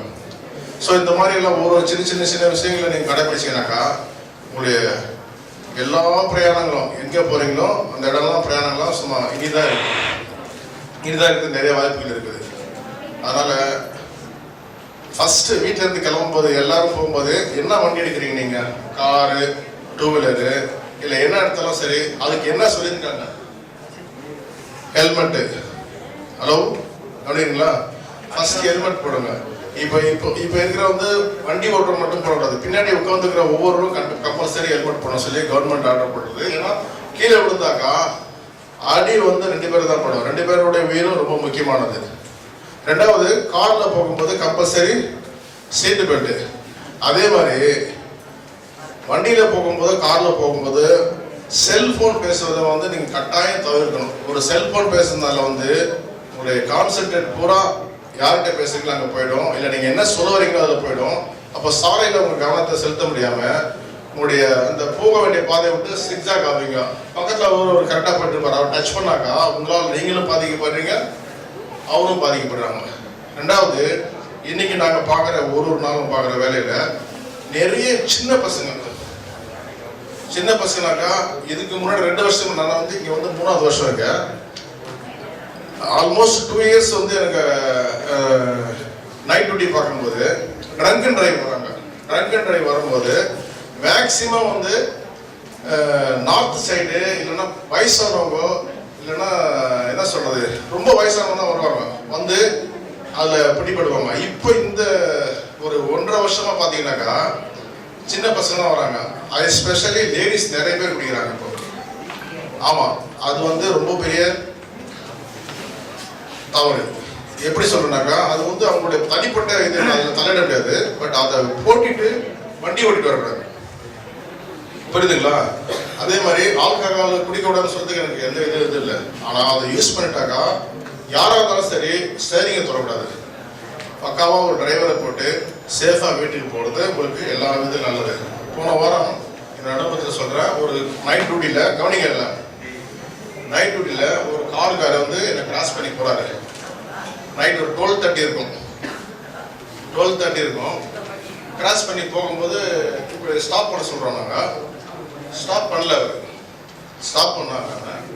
ஒரு 200 மீட்டர் போன பிறகு நாங்கள் விட்டுட்டு வரேன். சரி ஸ்டாப் பண்ணலையா, அவர் என்ன பண்ணுறது, புது வண்டி ஜீப் வண்டி வருதுல்ல, மகேந்திரா ஜீப் மாதிரி ஒரு பெரிய வண்டி. அது திடீர்னு ஒரு சவுண்டு பார்த்தாக்கா அவர் போய் லாரியில் விட்டுருக்காரு. எங்க நம்ம Kodambakkam road connect Thalappakatti signal Gemini போகிறதுக்கு ஹிட் பண்ணாரு. பார்த்தா சவுண்டு ஒவ்வொரு சவுண்டு கேட்குது, அந்த அது பலூன் வெடிச்சு அந்த வண்டியோட சவுண்டு கேட்குது. அப்புறம் திரும்பி பார்த்தாக்கா அது பயந்துட்டேன் நான், என்ன ஆச்சு ஓடி போய் பார்த்தாக்கா தெய்வம் அதிகமாக பலூன் இருக்கனால அவர் தப்பிச்சாரு. அப்புறம் செக் பண்ணாக்கா ஆல்கஹால் எடுத்திருக்காரு அவர். அப்போ இந்த ஆல்கஹால் எடுத்து ஆக்சிடென்ட்ல மீட் ஆயிடுச்சுனாக்கா அவங்க வந்து ஜெயிலுக்கு போயிடணும் ஆட்டோமேட்டிக்கா. அதுக்கப்புறமா தான் அவங்க வெளியே வர முடியும். அதனால எந்த இடத்துல சொன்னாலும் ஆல்கஹால் எடுக்கக்கூடாது. ஃபர்ஸ்ட் ஆல்கஹால் எடுத்தா வண்டியை எடுக்கக்கூடாது. அதுக்கப்புறம் அவர் விசாரிக்கும் போது அந்த அந்த பர்டிகுலர் பர்சன் டிரைவருக்கு ஆல்ரெடி என்கிட்ட மாட்டிருக்காரு. மாட்டி அவருக்கு சலான் கொடுத்ததுனால என்ன பார்த்ததுமே அவர் என்ன திரும்பி சலான் வந்துன்னு சொல்லிட்டு போயிருக்காரு. ஐ திங்க் எதான் நினைக்கிறேன். ஆனா அவர் என்ன பார்த்த மாதிரி காமிச்சிக்கல. அப்புறம் பக்கத்துல ஒருத்தர் சொன்னார், சார் இவர் 2 மாசம் முன்னாடி நம்ம கிட்ட மாட்டினார் சார். ஆமா, அவர் சேஃபா கொண்டு போய் வீட்டில் விட்டு வந்தாங்க. அவர் லைசன்ஸ் ஆர்சி புக் வாங்கி பக்கா ஒரு டிரைவரை போட்டு அவருக்கு கொண்டு போய் வீட்டில் விட்டு வந்தார். இங்கே ரொம்ப தூரம் இது சூலைமேடு தான். ஸோ இதெல்லாம் எதுக்கு நடக்குதுனாக்கா நம்ம கவனம் வந்து நம்ம குடும்பத்தின் மேலேயோ நம்ம எதிர்காலத்தின் மேலேயோ இல்லை நம்ம எந்த எதுக்காக இந்த வந்திருக்கோம், இப்போ நம்ம என்ன பண்ண போறோம்ன்றதுல நம்ம கவனமா இருந்தோம்னாக்கா இது மாதிரி பண்ண மாட்டோம். ஆமா, ஒரு பிள்ளைகள் இன்னும் நிறைய அனுபவங்கள் இருக்கு எங்களுக்கு. ஒரு பசங்க பார்த்தீங்கன்னாக்கா பர்த்டே பார்ட்டின்றாங்க. ஆமா, பர்த்டே பார்ட்டி என்ன பண்ணுவாங்க, முன்னெல்லாம் கேக் சாப்பிடுவாங்க, பிரியாணி சாப்பிடுவாங்க, இல்லைன்னா அவங்க வசதி அந்த மாதிரி என்ன பண்ணுவாங்க. இப்போ எல்லாம் மாறி போச்சு எல்லாம் கல்ச்சர். பர்த்டே பார்ட்டினாக்கா ஜூஸ் சொல்றாங்க, லெமன் ஜூஸ் சொல்றாங்க. சார் அது லெமன் ஜூஸா? அது வீட்டில் குடிச்சா லெமன் ஜூஸ், வெளியே போய் குடிச்சா கலர் மாற்றி கொடுத்துறாங்க. ஆமா, இதெல்லாம் வந்து நீங்க கவனமா இருக்கா சொல்றேன். நான் அனுபவிக்கிறேம்மா, நான் குடிக்கவே இல்லை சார் பாப்பா.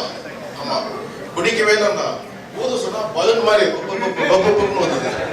என்னம்மா இப்படி ஊதுறேன்னாக்கா இல்லை சார் குடிக்கல சார். குடிக்காத பிள்ளைங்க இருக்குமா அப்படின்னு கொஞ்ச நேரம் கழிச்சு, வாமா பாப்பா ஊதுங்கல ஊதிருக்க வீட்டுலன்னா உனக்கெல்லாம் அனுபவமே இருக்காது, உன்னை பார்த்தா அப்படி தெரியுது. அந்த காலத்துலாம் வந்து அடுப்பு இல்லைன்னா என்ன பண்ணுவோமா, கூழ் ஊதாங்களா அந்த மாதிரி ஊதுமான ஊதிட்டாக்கா டெண்டுல்கர் செஞ்சுரி வச்ச மாதிரி 111. அந்த வயசுல சின்ன புள்ளமா, அந்த புள்ள 1 நாமம் போட்ட மாதிரி வருது. பக்கத்துல சொல்றான் ஃப்ரெண்டு, சார் நாங்க 2 பேரும் ஒரே college sir, Chettinad college sir, நாங்க அதிகமா பிடிச்சேன்னு சொல்லி பாப்பாவோட சொன்னா, ஐயோ இதுவும் தான் சேர்த்து பிடிச்சிருக்கு பாப்பா. இல்லவே இல்லை சார், கொஞ்சம் தானா. ஆமா, பார்த்தாக்கா 19 to 20 வயசு தான் இருக்கும் பாப்பாக்கு. அவங்களுக்கு கல்யாணம் ஆகிட்டு அவங்க ஒரு குடும்பம் பண்ணி அவங்களுக்கு பிள்ளைங்க வரும்போது இவங்களுக்கு நிலைமை என்ன கொஞ்சம் யோசிங்க. கல்யாணம் பண்ணிக்க போறே கூட குடிக்கிறப்போ என்ன பண்ணாக்கா, சார் நாங்கள் இவங்க கல்யாணம் பண்ணிக்க போறோம் சார், அதுக்காக ஃப்ரெண்டு பார்ட்டி வச்சார் சார்ன்றோம். அதனால இது வந்து கல்ச்சர் நமக்கு தேவையில்லை. ஆனால் உயிர் எல்லாவற்றோட முக்கியம். நீ பாதிக்கப்பட்டா அதனால எந்த பிரச்சனை இல்லைம்மா, ஏன்னா நீ குடிச்சிருக்க பாதிக்கப்படுற. எதிரில் வரவன் என்ன பண்ணான், லாரிக்கார் என்ன பண்ணான், அவனும் சேர்ந்து போலீஸ் ஸ்டேஷன் போயிட்டு அதனால அந்த ஆயிட்டு என்ன ஆச்சுன்னு தெரியல. அதுக்கப்புறம் அவங்க எஃப்ஐஆர் போட்டு அப்புறம் என்ன அவங்களுடைய வாழ்க்கை எப்படி போச்சு அவங்களுக்கு. அதனால ஒவ்வொருத்தரும் உங்க அம்மா அப்பா வந்து உங்களை ரொம்ப கஷ்டப்பட்டது. லயோலா காலேஜ் சீட்டுக்கு என்னையே நிறைய பேர் கேட்டிருக்காங்க. நானே நிறைய பேர் ரெக்டர் பாஸ்டர் பார்க்க வந்திருக்கேன், நிறைய வாட்டி வந்திருக்கேன். டிசி ஜேசி எல்லாம் வருவாங்க, வந்து எனக்கு ஹெல்ப் பண்ணது போட்டிருக்கேன் வாங்கினா நிறைய வாட்டி வந்து உள்ளே பேசி கொடுத்துறாங்க. லயோலா காலேஜில் போலீஸ்க்கு கண்டிப்பாக வந்து 20% தராங்க. கஷ்டப்படுறோம். அதுவும் ஆஃபீஸரை தவிர நான் நேராக பேசும்போது சொன்னாங்க, போலீஸ் என்னப்பா போராடிதாப்பா, போலீஸ் தவிர போலீஸ்க்கு வந்து கான்ஸ்டபிள் டு ஹெட் கான்ஸ்டபிள் வரைக்கும் சீட்டு கம்பல்சரினாங்க. என்ன சார் அப்படின்னு கேட்டாங்க. அவர் சொல்றாரு, நீங்கள் ரோட்டில் 4 புள்ளா இருக்கீங்க சார், உங்கள் குடும்பத்தை பார்க்க முடியாது, நைட் எப்போ போகணும்னு தெரியாது, அதனால நான் உங்களுக்கு கண்டிப்பாக தருவோம் சார் சீட்டுன்னுவாங்க. அந்த மாதிரி வந்த பசங்க நிறைய பேர் இருக்காங்க காலேஜில். ஸோ எதுக்காக சொல்றேன்னா, இந்த வாழ்க்கையை உங்களுக்கு கொடுத்ததுக்கு நீங்கள் என்ன பண்ணணும்னாக்கா சந்தோஷமாக அனுபவிச்சுட்டு கஷ்டத்தோடு உங்கள் அப்பா அம்மா அழுது பண்ணுறாங்க. இங்கே வந்து என்ன பண்ணுறீங்க, இங்கே மேலே அமெரிக்காவில் இந்த மாதிரி பண்ணுறீங்க தமிழ்நாட்டு ஜனங்க. ஆமாம்மா சொல்றது உண்மையா சார், அமெரிக்காவில் தெரிஞ்சுதா? ஆமா, இன்னைக்கு நிறைய வாட்ஸ்அப்ல பார்த்துருப்பீங்க, கஞ்சி கூழ் கேழ்வர்கள்லாம் வச்சு சாப்பிட்டுருக்காங்க, கேள்விப்பட்டிருக்காங்க. இங்கே இருக்கவங்க மாறிட்டீங்க அப்படியே. ஈவினிங் ஆனாக்கா இந்த நுங்கம்பாத்தில் ஏகப்பட்ட பாருங்க. ஆமா, யாரும் சொல்லி நம்ம ஒன்றும் சொல்ல முடியாது. ஏகப்பட்ட பாருங்க, திருமண பக்கமெல்லாம் பாரு, போற பக்கம்லாம் சின்ன பசங்க தான். பர்த்டே பாட்டு ஒரு பார் புக் பண்ணிடுறாங்க. ஆமா, தயவு செய்து உங்களோட வாழ்க்கையை உங்க அம்மா அப்பா வந்து ஒரு என்னது எத்தனையோ கோயில்கள்லாம் போயிட்டு உங்களை பெற்றிருப்பாங்கன்னு நினைக்கிறேன். ஆமா, குழந்தைங்க இல்லாதவங்களாம் கோயில்கள்லாம் போட்டு பெற்றிருப்பாங்க. அவங்களாம் என்ன பண்ணீங்கன்னாக்கா உங்க அம்மா அப்பாவை நினைங்க, நண்பர்கள்லாம் மாறிடுவீங்க. எத்தனை வருஷம் இருப்பீங்க நீங்க? ஒன்னா 6 மாசம், பெஞ்சு போனா 1 வருஷம், புதுசா சேர்ந்தவங்க 4 வருஷம் 5 வருஷம். அதுக்கப்புறம் என்ன ஆயிடுவீங்க? அவங்கவுங்க டாட்டா பாய் தான். அதுக்கப்புறம் உங்களுக்கு வாழ்க்கை வரும்போது நீங்க யோசிப்பீங்க, நான் பணம் நல்லதா கெட்டதான்னு. அதை இப்பயே யோசிச்சீங்கன்னாக்கா உங்களோட வாழ்க்கை வளமா மாறிடும். புரியுதுங்களா? ஹலோ, யாரெல்லாம் பார்ட்டி வீட்டில் கொண்டாடுவீங்க? பார்ட்டி கொண்டாடுறதுனா சார் பிரச்சனையே வருது. நம்ம நல்லா இருந்தா கூட நம்ம கூட நல்லா இருக்கிறோம் நாம. ஆமா, எனக்காக ஃப்ரெண்டு அப்படின்னு சொல்லி கூட்டு போயிடுவாங்க. ஆமா, போன வாரம் ஒரு பையனை பிடிச்சம்மா, பெங்களூர். யாங்க ஹலோ கவனிங்க, பெங்களூர்ல இருந்து வந்திருக்க அந்த பொண்ணு, சின்ன பிள்ளைமா, 12வது படிக்கிற மாதிரி தான் இருக்குது. இன்னொரு பையன் வேசார்பள்ளில இருந்து. என்னடா எங்க இருந்து வரைக்கும் கேட்டாக்கா, 2 பேரும் வந்து காலேஜ் ஸ்டூடெண்டா, காலேஜில் இருக்குன்னு ஒரு வாட்டி படிச்சிருக்காங்க. லீவ்ல வந்திருக்காங்க அந்த அம்மா. சரி, லீவ்ல வந்து என்ன பண்ணுவாங்க, எங்கேயோ போய் சுத்துறாங்க, எங்கேயோ சாப்பிட்றாங்க, போயிட்டு போடுறதுன்னா ஆள் கூட ஒரு பீர் அடிச்சுட்டு 2 வராங்க. ஒன்னும் அடிச்சிருக்குது, பையன் அடிச்சிருக்காங்க. 2 பேருமே 2 2 வராங்க. என்ன பண்ணுவீங்க நீங்க சொல்லுங்க? என்ன பண்ணோம்? என்ன பண்ணுமா சொல்லு? என்ன பண்ணுமா? மன்னிச்சு விடலாமா? கேஸ போட்டு கோர்ட்டுக்கு அனுப்பிச்சிடலாமா? சொல்லுமா? அதுக்கு ஒரு போலீஸ்கார வேற பேசுறாரு, காப்பாத்துக்கு சார், என் தம்பி சார். இப்படி பல சூழ்நிலைகள் இருக்கு. சின்ன சின்ன பசங்க கெட்டு போறாங்க. அதனால கெட்டு போறதை பத்தி பேசுறதுக்கு எனக்கு ஒரு இது இல்லாம, வண்டி தயவு செய்து ஓட்டாதீங்க. அதை மாதிரி பிடிச்சிட்டு வண்டி ஓட்டினாலோ, செல்போன் பேசிட்டு வண்டி ஓட்டினாலோ, அல்லது சிக்னலை மதிக்காமல் போனாலோ பாதிப்பு யாருக்குனாக்கா அவங்களுக்கும் கூட வரும். போன வாரம் செல்லிங் ரோட்ல கவனிங்க பிரதர், போன வாரம் செல்லிங் ரோட்ல சிக்னல் காலியா இருந்துச்சு. ஒரு 2 பேர் நடந்து போயிட்டு இருக்காங்க. பெடஸ்ட்ரியன்ல மாதிரி பெடஸ்ட்ரியன்ல நடந்து போயிட்டு இருக்காங்க. போகும்போது ஒரு 2 வீலர் இருக்காரு, ரோடு காலியா அப்படியே ஏறி வந்து அவன் அடிச்சான். கால் ஃப்ராக்சர். 2 வீலர் போக வேண்டிய இடத்துக்கு அவரும் போல. அந்த அடிப்பட்டவங்க ஹாஸ்பிட்டல் போயிட்டு இன்வெஸ்டிகேஷன் வந்து 2 நாள் சுத்திட்டு அப்புறம் திரும்பி வந்து வண்டி எடுத்தாங்க. அதனால 1 நிமிஷம் 2 நிமிஷம் அதிகபட்சம். சிக்னல்ஸ் எல்லாம் இப்போ எல்லாம் சென்னையில் இருக்க சிக்னல்ஸ் எல்லாம் 60 செகண்ட் 30 செகண்ட் 50 செகண்ட் தான் இருக்கு, அதுக்கு மேல இருக்காது. சரிங்களா? அந்த சிக்னல் அந்த 50 செகண்ட் நம்மளால நிக்க முடியலனாக்கா எங்க தான் பண்ணிக்க போறோம்? நம்ம இந்த காலேஜ் சீட் வாங்க எத்தனை பேர் எவ்வளவு நாள் இருந்துருப்பீங்க? இன்னைங்களா இல்லையா? ஆமா, அப்போ நம்ம ஏன் இதை பாதுகாக்க முடியல நம்மளால? என்ன பிரச்சனை நமக்கு? என்னால தயவுசெய்து யோசிங்க, கொஞ்சம் பொறுமையா இருங்க. அதே மாதிரி என்னென்ன நிர்ணயிக்கப்பட்டிருக்குதோ, எப்படி போகணுமோ அந்த பாதையில சரியா போனாக்கா உங்களுடைய வாழ்க்கை வந்து நல்ல பிரகாசமா இருக்கும். நீங்களும் வந்து எதுக்காக இந்த காலேஜில் சேர்ந்துருக்கீங்க, என்ன படிக்கிறீங்களோ அதனுடைய பலனை நீங்க பின்னாடி காண முடியும். அப்படி இல்லாம இருந்தாக்கா அது யாரா இருந்தாலும் சரி அதனுடைய பாதிப்புகள் மிக மிக அதிகம். இப்போ போன வாரம் ஒரு ஆக்சிடென்ட் ஆச்சு, கவனிங்க சார்.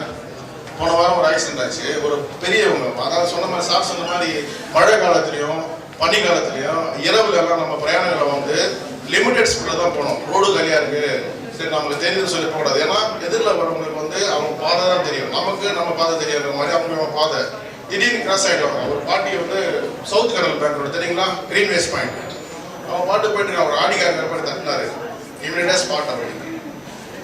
அதனால ஒரு இடத்துல போகும்போது நம்ம என்ன பண்ணோம்னாக்கா நம்மள கண்ட்ரோல்ல இருக்கு எல்லாமே. அந்த ரோடும் கண்ட்ரோல்ல இருக்கணும், நம்ம ஸ்பீடும் கண்ட்ரோல்ல இருக்கணும். எப்படி போனாலும் நம்ம கண்ட்ரோல் பண்ற மாதிரி இருந்தால் தான் நமக்கு சேஃப்டி. அதனால ஒவ்வொரு நாளும் சேஃப்டி இதெல்லாம் வந்து உங்களுக்கு கிடைக்காத அனுபவம்லாம். சேஃப்டியா போகிறது, சேஃப்டியா வர்றது, அதே மாதிரி சிக்னல்ஸை உபயோகப்படுத்துறது. 2 பேரும் ஹெல்மெட் பண்ணணும் கட்டாயம்.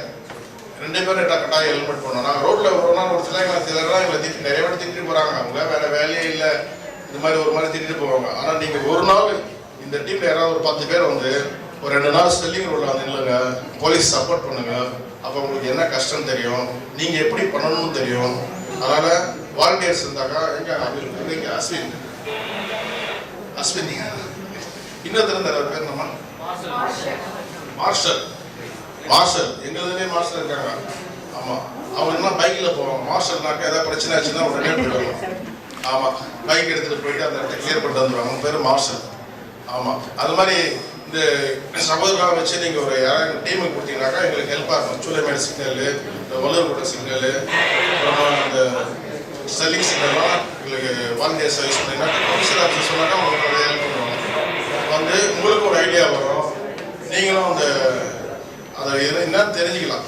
நாங்கள் ஒரு நாள் காலையில வந்தோம்னாக்கா வீட்டுக்கு போகிறதுக்கு கவனிமா வீட்டுக்கு போகவே முடியாது. எப்போ கூப்பிட்டாலும் அட்டன் பண்ணணும், எப்போ கூப்பிட்டாலும் பதில் சொல்லணும். நைட் இந்த மாதிரி சொல்கிறாக்கா நைட் இருந்தால் போகணும். ஸோ இவ்வளோ கஷ்டத்துலேயே இவ்வளோ நாள் காலையிலேருந்து சாயந்தரம் வரைக்கும் நாங்கள் என்ன பண்ணுவாங்க உட்காந்து அல்லது சாயந்தரம் வரைக்கும் என்ன பண்ணுவோம், சும்மா இருக்க முடியுமா? உங்களை மாதிரி போகிற ஒவ்வொருத்தருக்கும் வழிகாட்டியாக இருக்கும். இப்படி போங்க சார், ஸ்லோவாக போங்க சார், இப்படி போகக்கூடாது, இப்படி வரக்கூடாது, நின்று போகணும் அப்படின்னு உங்களை மாதிரி ஒரு நாளைக்கு எத்தனை பேர் அந்த ரோட்டில் பிரயாணம் பண்ணுறாங்களோ அத்தனை பேர் நாங்கள் சொல்லி அனுப்புறது தான் எங்களுக்கு வேலை. அதனால அந்த மாதிரி சொல்லி எங்களுக்கே ஒரு மாதிரி ஆகிடும். ஆனாலும் எங்கள் அதிகாரி அப்பப்போ சொல்லுவாங்க எங்களுக்கு என்னென்னு, கைண்டாக பேசுங்க. என்ன சொல்லுவாங்க, ரொம்ப கைண்டாக பேசுங்க, பப்ளிக்கிட்ட ஆஷாக பிஹேவ் பண்ணாதீங்கன்னு. அது எப்படி தான் பேசுன்னு தெரியல. ஒருத்தருக்கு எத்தனை வாட்டிமா சொல்ல முடியும்? ஒரு நாளைக்கு ஒருத்தருக்கு எத்தனை வாட்டி சொல்ல முடியும்? சார் அப்படி போகாதீங்க சார், தண்ணி இருக்கு சார், இப்படி போங்க சார் போகலாமா சார், பேரிகேட் போட்டுருப்பாங்க, பேரிகேட் போட்டு இப்படி கை காமிச்சு போவாங்க, ரைஸ் பண்ணிட்டு போகலாமா சார் அப்படின்னு கேட்பாங்க. நீங்க கேட்டிருப்பீங்களா அந்த மாதிரி?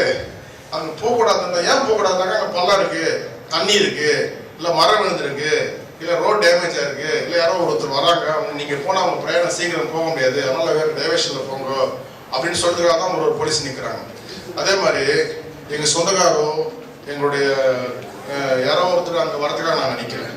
இவ்வளோ மாதிரி ஒரு ஆள் வருவாங்க. இந்த பக்கம் ஒரு 10 பேர் போனாக்கா இந்த பக்கம் ஒரு 10 பேர் கொஞ்சம் பொறுமையாக நிற்கணும். ஒரு சிலர்லாம் நடிச்சிருப்பேன் பார்த்தீங்களா, 2 நிமிஷம் சிங்கிள் போகலாம் நடிச்சிருப்பாங்க. என்ன நான் என்னப்பா பண்ணுறது, இந்த பக்கம் போகிறோம் கூட அடுத்த ஒன்று தான் அனுப்ப போகிறேன், நீங்கள் என்ன ஆகாதம்மா எங்களுக்கு என்னம்மா சரிக்கிறீங்க, நீங்களும் அந்த மாதிரி பண்ணிருக்கீங்களா? எல்லாரும் அதாவது நாங்கள் வேலை செய்யறது ஒவ்வொரு நாளும் யாருக்காக வேலை செய்யறாங்க, பப்ளிக் தான். வீட்டுல இருந்து சாப்பிட்டு கிளம்புறதா எங்களுக்கு மிச்சம். அதுக்கப்புறம் பாத்தீங்கன்னா ராத்திரி போனா பசங்க தூங்கிட்டு இருந்தா பார்ப்போம். ஒரு சிலருக்கு எங்க இதுல வந்து ஒரு சிலருக்கெல்லாம் டைமிங் இருக்கு, எங்களுக்கெல்லாம் டைமிங் இல்லை. எங்களுக்கு ஏசி சாருக்கெல்லாம் டைமிங் இல்லை. ஆமா பண்ணிட்டாரப்பா, டைமிங்கே இல்லை எங்களுக்குலாம், கண்டினியூவா நாங்கள் ஓடிட்டே இருப்போம். அப்போ நாங்கள் வந்து காலையில சாயந்தரம் யாருக்காக உட்காந்துருக்கோம் புரியுதா? யாருக்காக உட்காந்துருக்கோம்? நீங்க கரெக்டா போகணுன்றதுக்காக தான். ஆமா, நேரத்தோட வீட்டுக்கு போனோம், அதான் முக்கியம். இந்த பக்கம் கட் பண்ணா நீங்க நேரத்தோட வீட்டுக்கு போகணும், அதுக்காக தான் இந்த பக்கம் போக சொல்லுது. புரியுதுங்களா? உங்களுக்கு யாராவது டவுட் இருந்தா கேளுமா, டிராஃபிக் போலீஸ் மேல இல்லை நாங்க என்ன பண்றோம், நாங்க ஏன் பண்றோம்ன்ற ஏதாவது டவுட் இருந்தா சொல்லி கேளுங்க. என்னால முடிஞ்ச டவுட் கிளியர் பண்ணுறேன். இப்போ நம்ம போய் வண்டியில் போய் 2 வீலரில் போயிட்டு இருக்கும்போது டிராஃபிக் போலீஸ் வந்து கை கட்டி நிறுத்துறாங்க. நம்ம நிற்போம், டாக்குமெண்ட்ஸ்லாம் எடுப்போம்.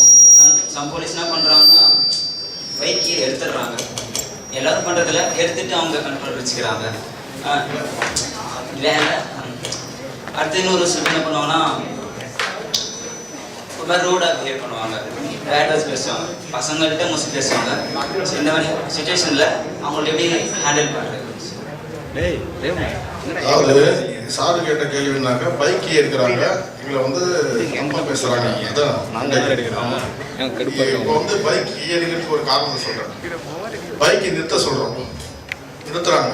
சின்ன பசங்களா இருந்தாலும் சரி, வயசானவங்களும் சரி நிறுத்துறாங்க. போலீஸோட கவனம் வந்து ஒரு நிமிஷம் காணாம போயிடுறாங்க. ஸோ அவங்க சேஃப்டிக்காக தான் பைக் எடுக்கிறாங்களாண்டி, மற்றபடி வந்து உங்கள் பைக்கை நாங்கள் எடுத்து ஒன்றும் பண்ண போகிறோம், எங்களுக்கு தேவையில்லை. ஏன்னா நீங்கள் காசு கொடுத்து வேணும் பைக்.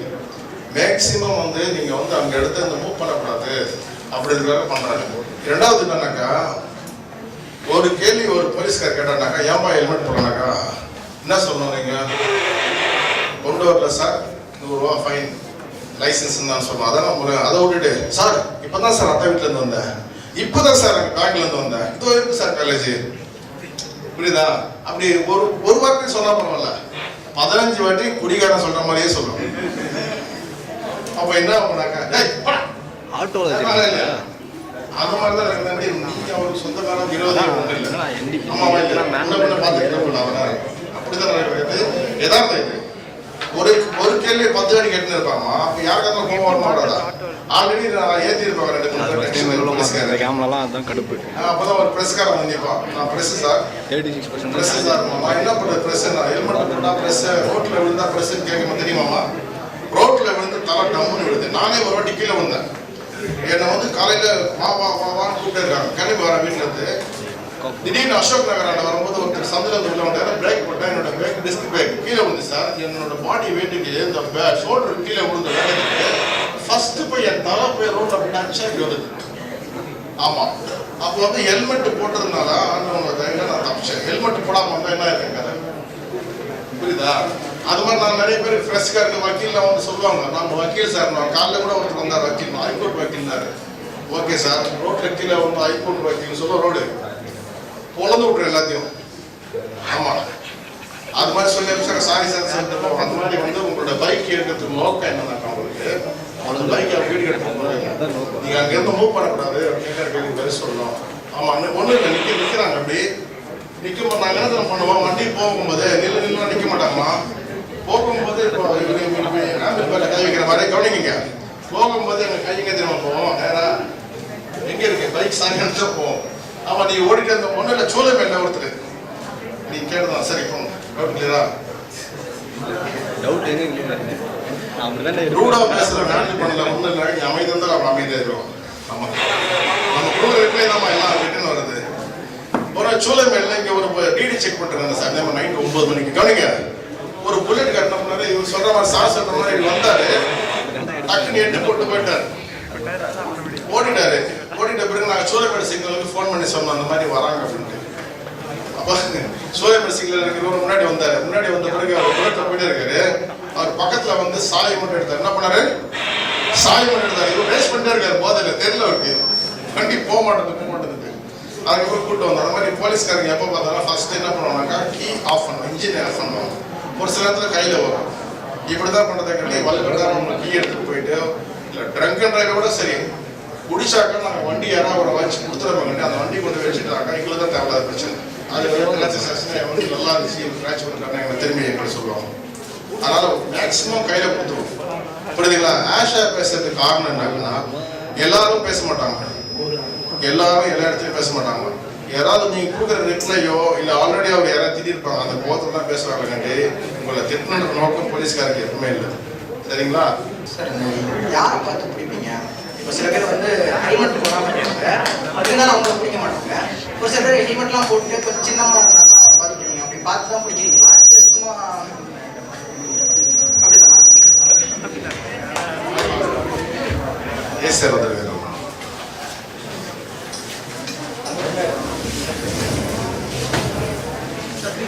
சார் அந்த மாதிரி ஆளை பார்த்தா பிடிக்க மாட்டோம். வயசானவங்களை வந்து பெரியவங்க குடும்பத்தோட போவாங்க, குழந்தைங்களோட போவாங்க. அவங்கள பிடிச்சாக்கா நீங்க ஏப்பா ஃபேமிலியோட போறாங்க, பொம்பளைங்க கூட்டு போறாங்க, பண்ணுவாங்க. சின்ன பசங்களுக்கு பாதுகாப்பு முடியறக்காண்டி நீங்க வந்து லைசன்ஸ் வச்சிருக்க மாட்டீங்க. ரெண்டாவது வந்து வேகமா போவீங்க. அப்படிதான் பார்த்து பிடிக்கிறதுக்காண்டி. மற்றபடி நீ ஒருத்தர் ஒரு வயசுக்கு ஒரு மரியாதை வேற ஒன்றும் இல்லை. எப்படி பார்த்தாலும் வயசான குடும்பமாக தான் போவாரு. பிளஸ் குடும்பத்தோட போகும்போது எப்படி போவாரு, அப்படிதான் போகணும். அது மாதிரி எல்லாம் ஒன்றும் இல்லை, புரியுதுங்களா? வயசுக்கு தான் மரியாதை, வேற ஒன்றும். சரி, இது வரைக்கும் என்னோட பேச்சு கேட்டதுக்கு ரொம்ப நன்றி. இன்னும் ஏதாவது சொல்லுங்க சார். நம்ம ஏ சார் வந்துருக்காரு, அவருக்கு தேங்க்யூ. இந்த நேரம் ஒரு எதிர்பாராத ஒரு உரை, ரொம்ப தேங்க்யூ ஸோ மச். இப்பொழுது நம்மோடு போக்குவரத்து காவல்துறை உதவி ஆணையர் திரு CK ரவி அவர்கள் வந்திருக்கிறார். உங்கள் சார்பாகவும் என் சார்பாகவும் அருட்தந்தை சார்பாகவும் அவர்களை வருக வருக வரவேற்கிறேன்.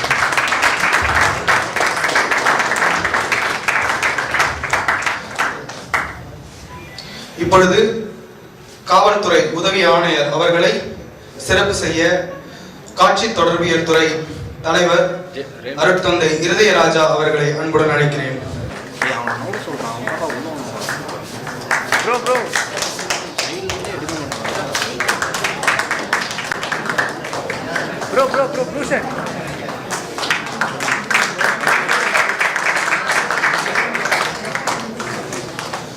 அடுத்தபடியாக காவல்துறை உதவி ஆய்வாளர் திரு நரேந்திரன் அவர்களை சிறப்பிக்குமாறு காட்சி தொடர்பியல் துறை தலைவர் அருட்தந்தை அவர்களை அன்புடன் அழைக்கிறேன்.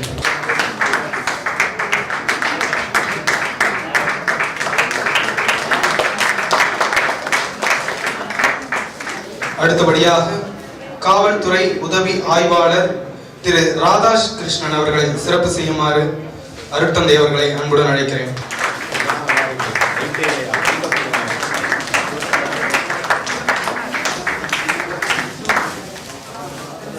Thank you father, thank you sir.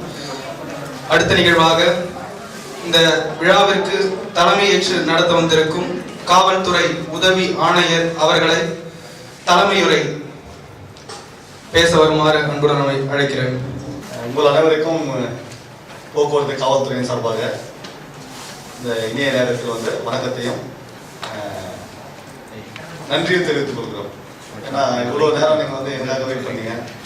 எப்போ முடிய வேண்டிய இந்த நிகழ்ச்சி இப்போ இது வரைக்கும் அப்படி தொடர்ந்து நான் கொஞ்சம் லேட்டாக வந்ததுனால இது கண்டினியூ ஆகுது.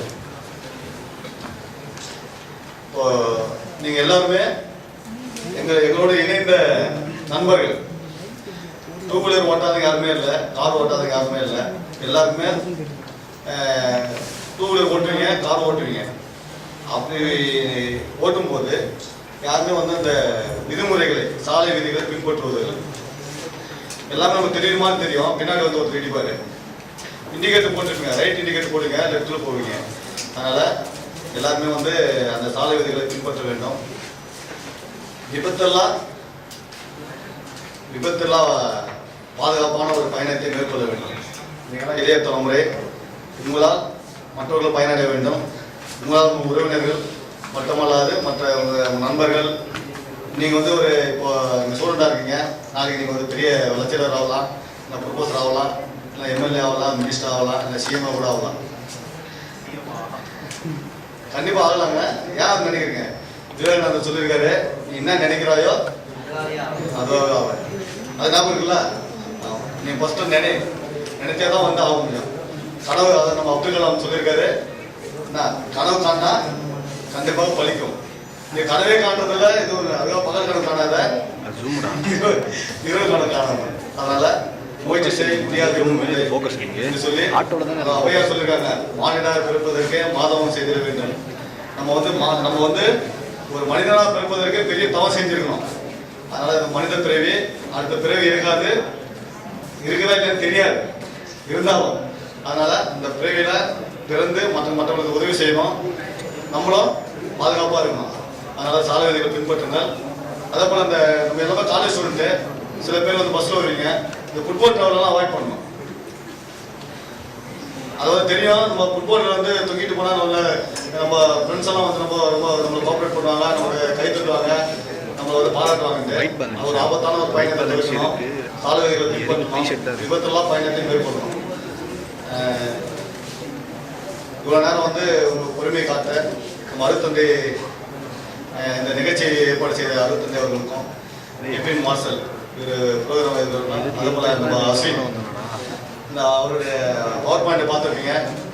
உங்கள் லைஃப்பில் ரொம்ப யூஸ்ஃபுல்லாக இருக்கும். யூஸ்ஃபுல்லாக இருந்ததா? ஆமாம். அது மாதிரி உங்கள் ஃப்ரெண்ட்ஸுக்கும் போய் சொல்லுங்கள். இந்த மாதிரி ப்ரோக்ராம் வந்து இன்னும் நடத்தணும்னா அவருக்கு வந்து மீண்டும் ஒரு முறை நன்றியும் பாராட்டையும் தெரிவித்து, எட்வின் அவர்களுக்கு என்னுடைய காவல்துறை சார்பாக நன்றியை தெரிவித்து, அருட்தந்தை அவர்களுக்கு மீண்டும் ஒரு முறை நன்றியை தெரிவித்துக் கொண்டு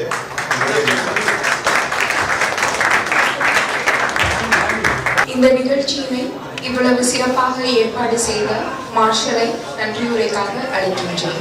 உயர் திரு உதவி காவல் ஆணையர் அவர்களே, உயர் திரு உதவி காவல் ஆய்வாளர்களே, காட்சி தொடர்பியல் துறையின் தலைவர் அருட்தந்தை அவர்களே, இருபால் பேராசிரியர் பெருமக்களே, என்னோடு பயிலும் பாசத்திற்குரிய சகோதர சகோதரிகளே, இந்த விழாவை நடத்த வேண்டும் என்று ஏறக்குறைய ஒரு மாதத்திற்கு முன்னாகவே நாங்கள் திட்டமிட்டோம். போய் ஜாயிண்ட் கமிஷனரை பார்த்தப்போ ஜாயிண்ட் கமிஷனர் நாங்கள் டேட் சொல்கிறோம், ஸோ அது வரைக்கும் வெயிட் பண்ணுங்க அப்படின்னு சொன்னாங்க. அதுக்கப்புறம் சடனாக ஜாயிண்ட் கமிஷனர் ட்ரான்ஸ்ஃபர் ஆகிட்டாங்க.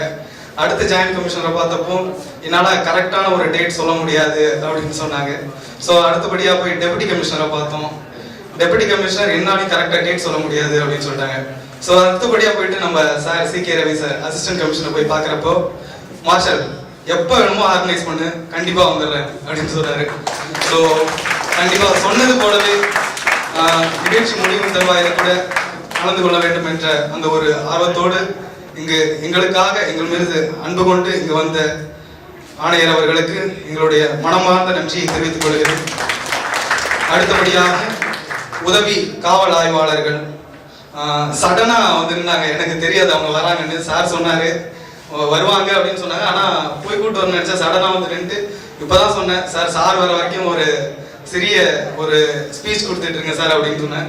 எந்த ஒரு ப்ரிப்பரேஷனுமே இல்லாமல் அப்படியே உடனடியாக ஒரு ஸ்பீச் ரெடி பண்ணி சார் வர வரைக்கும் மேனேஜ் பண்ணிட்டு இருந்த நம்முடைய உதவி காவல் ஆய்வாளர் நரேந்திரன் அவர்களுக்கு என்னுடைய நன்றியை தெரிவித்துக் கொள்கிறேன். அடுத்தபடியாக அவரோடு வந்த உதவி காவல் ஆய்வாளர் திரு ராதாகிருஷ்ணன் அவர்களுக்கும் என்னுடைய மனமார்ந்த நன்றியை தெரிவித்துக் கொள்கிறேன். உதவி ஆணையரோடு வந்த ஏனைய காவலர்களுக்கும் என்னுடைய நன்றியை தெரிவித்துக் கொள்கிறேன். விழாவிற்கு வந்து காவல் உதவி ஆணையர் அவர்களை சிறப்பு செய்த காட்சி தொடர்பியல் துறை தலைவர் அருட்தந்தை இருதயராஜ் அவர்களுக்கு என்னுடைய மனமார்ந்த நன்றியை தெரிவித்துக் கொள்கிறேன். இந்த விழாவை நடத்த அனுமதி கொடுத்து எங்களுக்கு ஒழுங்கு செய்து கொடுத்த கௌஷல் கேந்திரா துறையின் டைரக்டர் மேம் அவர்களுக்கும், செந்தில் சார்,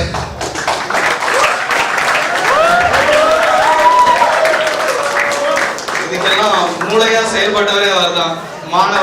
மாணவர்களின் மனம் கவர்ந்த ஒரு பேராசிரியர். இவ்வளவு பொறுமையா அங்க போய் சம்மந்தமே இல்லாம மாதிரி உட்கார்ந்துருக்காரு. ஆனா இது எல்லாம் அவரால் தான் நடந்து முடிஞ்சது. ஸோ அவருக்கு என்னுடைய மனமார்ந்த நன்றி தெரிவித்துக் கொள்கிறேன். ஏனைய பேராசிரியர்கள், நரசிம்மன் சார் ரொம்ப நேரமா வந்து பொறுமையா அந்த நிகழ்ச்சி முடிகிற வரைக்கும் வெயிட் பண்ணி எங்களோட கலந்து கொண்டு இருக்கீங்க. ஸோ உங்களுக்கும் என்னுடைய மனமார்ந்த நன்றியை தெரிவித்துக் கொள்கிறேன். மற்றபடி போஸ்டர் டிசைன் செய்த ரேஷ்மா ஆனுக்கும், MC செய்த ஷாலினி, வரவேற்புரையாற்றிய கீர்த்தனா, என்னுடைய கிளாஸ்மேட்ஸ், இதற்காக எபினேசர், ரெய்மண்ட், ஐஸ்வர்யா, ஷாலினி, ஹரிராம், எல்லாருக்கும், ராம்லான் சார் வந்திருக்காரு, நிறைய ஐடியாஸ் கொடுத்தாங்க, யுகேந்தர். ஸோ எல்லாருக்கும் யாரையாவது விட்டு இருந்தா அவங்களுக்கும் என்னுடைய மனமார்ந்த நன்றியை தெரிவித்துக் கொள்கிறேன். செய்தோம், நாம் தான் செய்தோம், காணக்கூடாத ஒரு சக்தி இருக்கிறது, இந்த உலகத்தை ஆட்டி படைத்துக் கொண்டிருக்கிற ஒரு சக்தி. ஆத்திகனுக்கு கடவுளாகவும் நாத்திகனுக்கு சக்தியாகவும் புலப்படுகிற அந்த எல்லாம் உள்ள இறைவனை இந்த நேரத்தில் நன்றியோடு நினைத்து அவருக்கும் நன்றி கூறி, வாய்ப்புக்கு நன்றி கூறி விடைபெறுகிறேன். நன்றி, வணக்கம். நிகழ்ச்சியின் இறுதி நிகழ்வாக தேசிய கீதம் அனைவரும் எழுத நிற்போம்.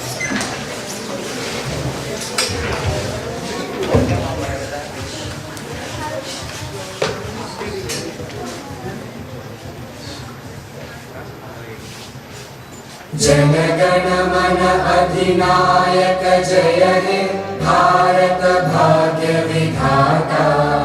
पंजाब सिंध गुजरात मराठा द्राविड़ उत्कल वंगा। विंध्य हिमाचल यमुना गंगा उच्चल जलधि तरंगा। तव शुभ नामे जागे तव शुभ आशीष मांगे। गाहे तव जय गाथा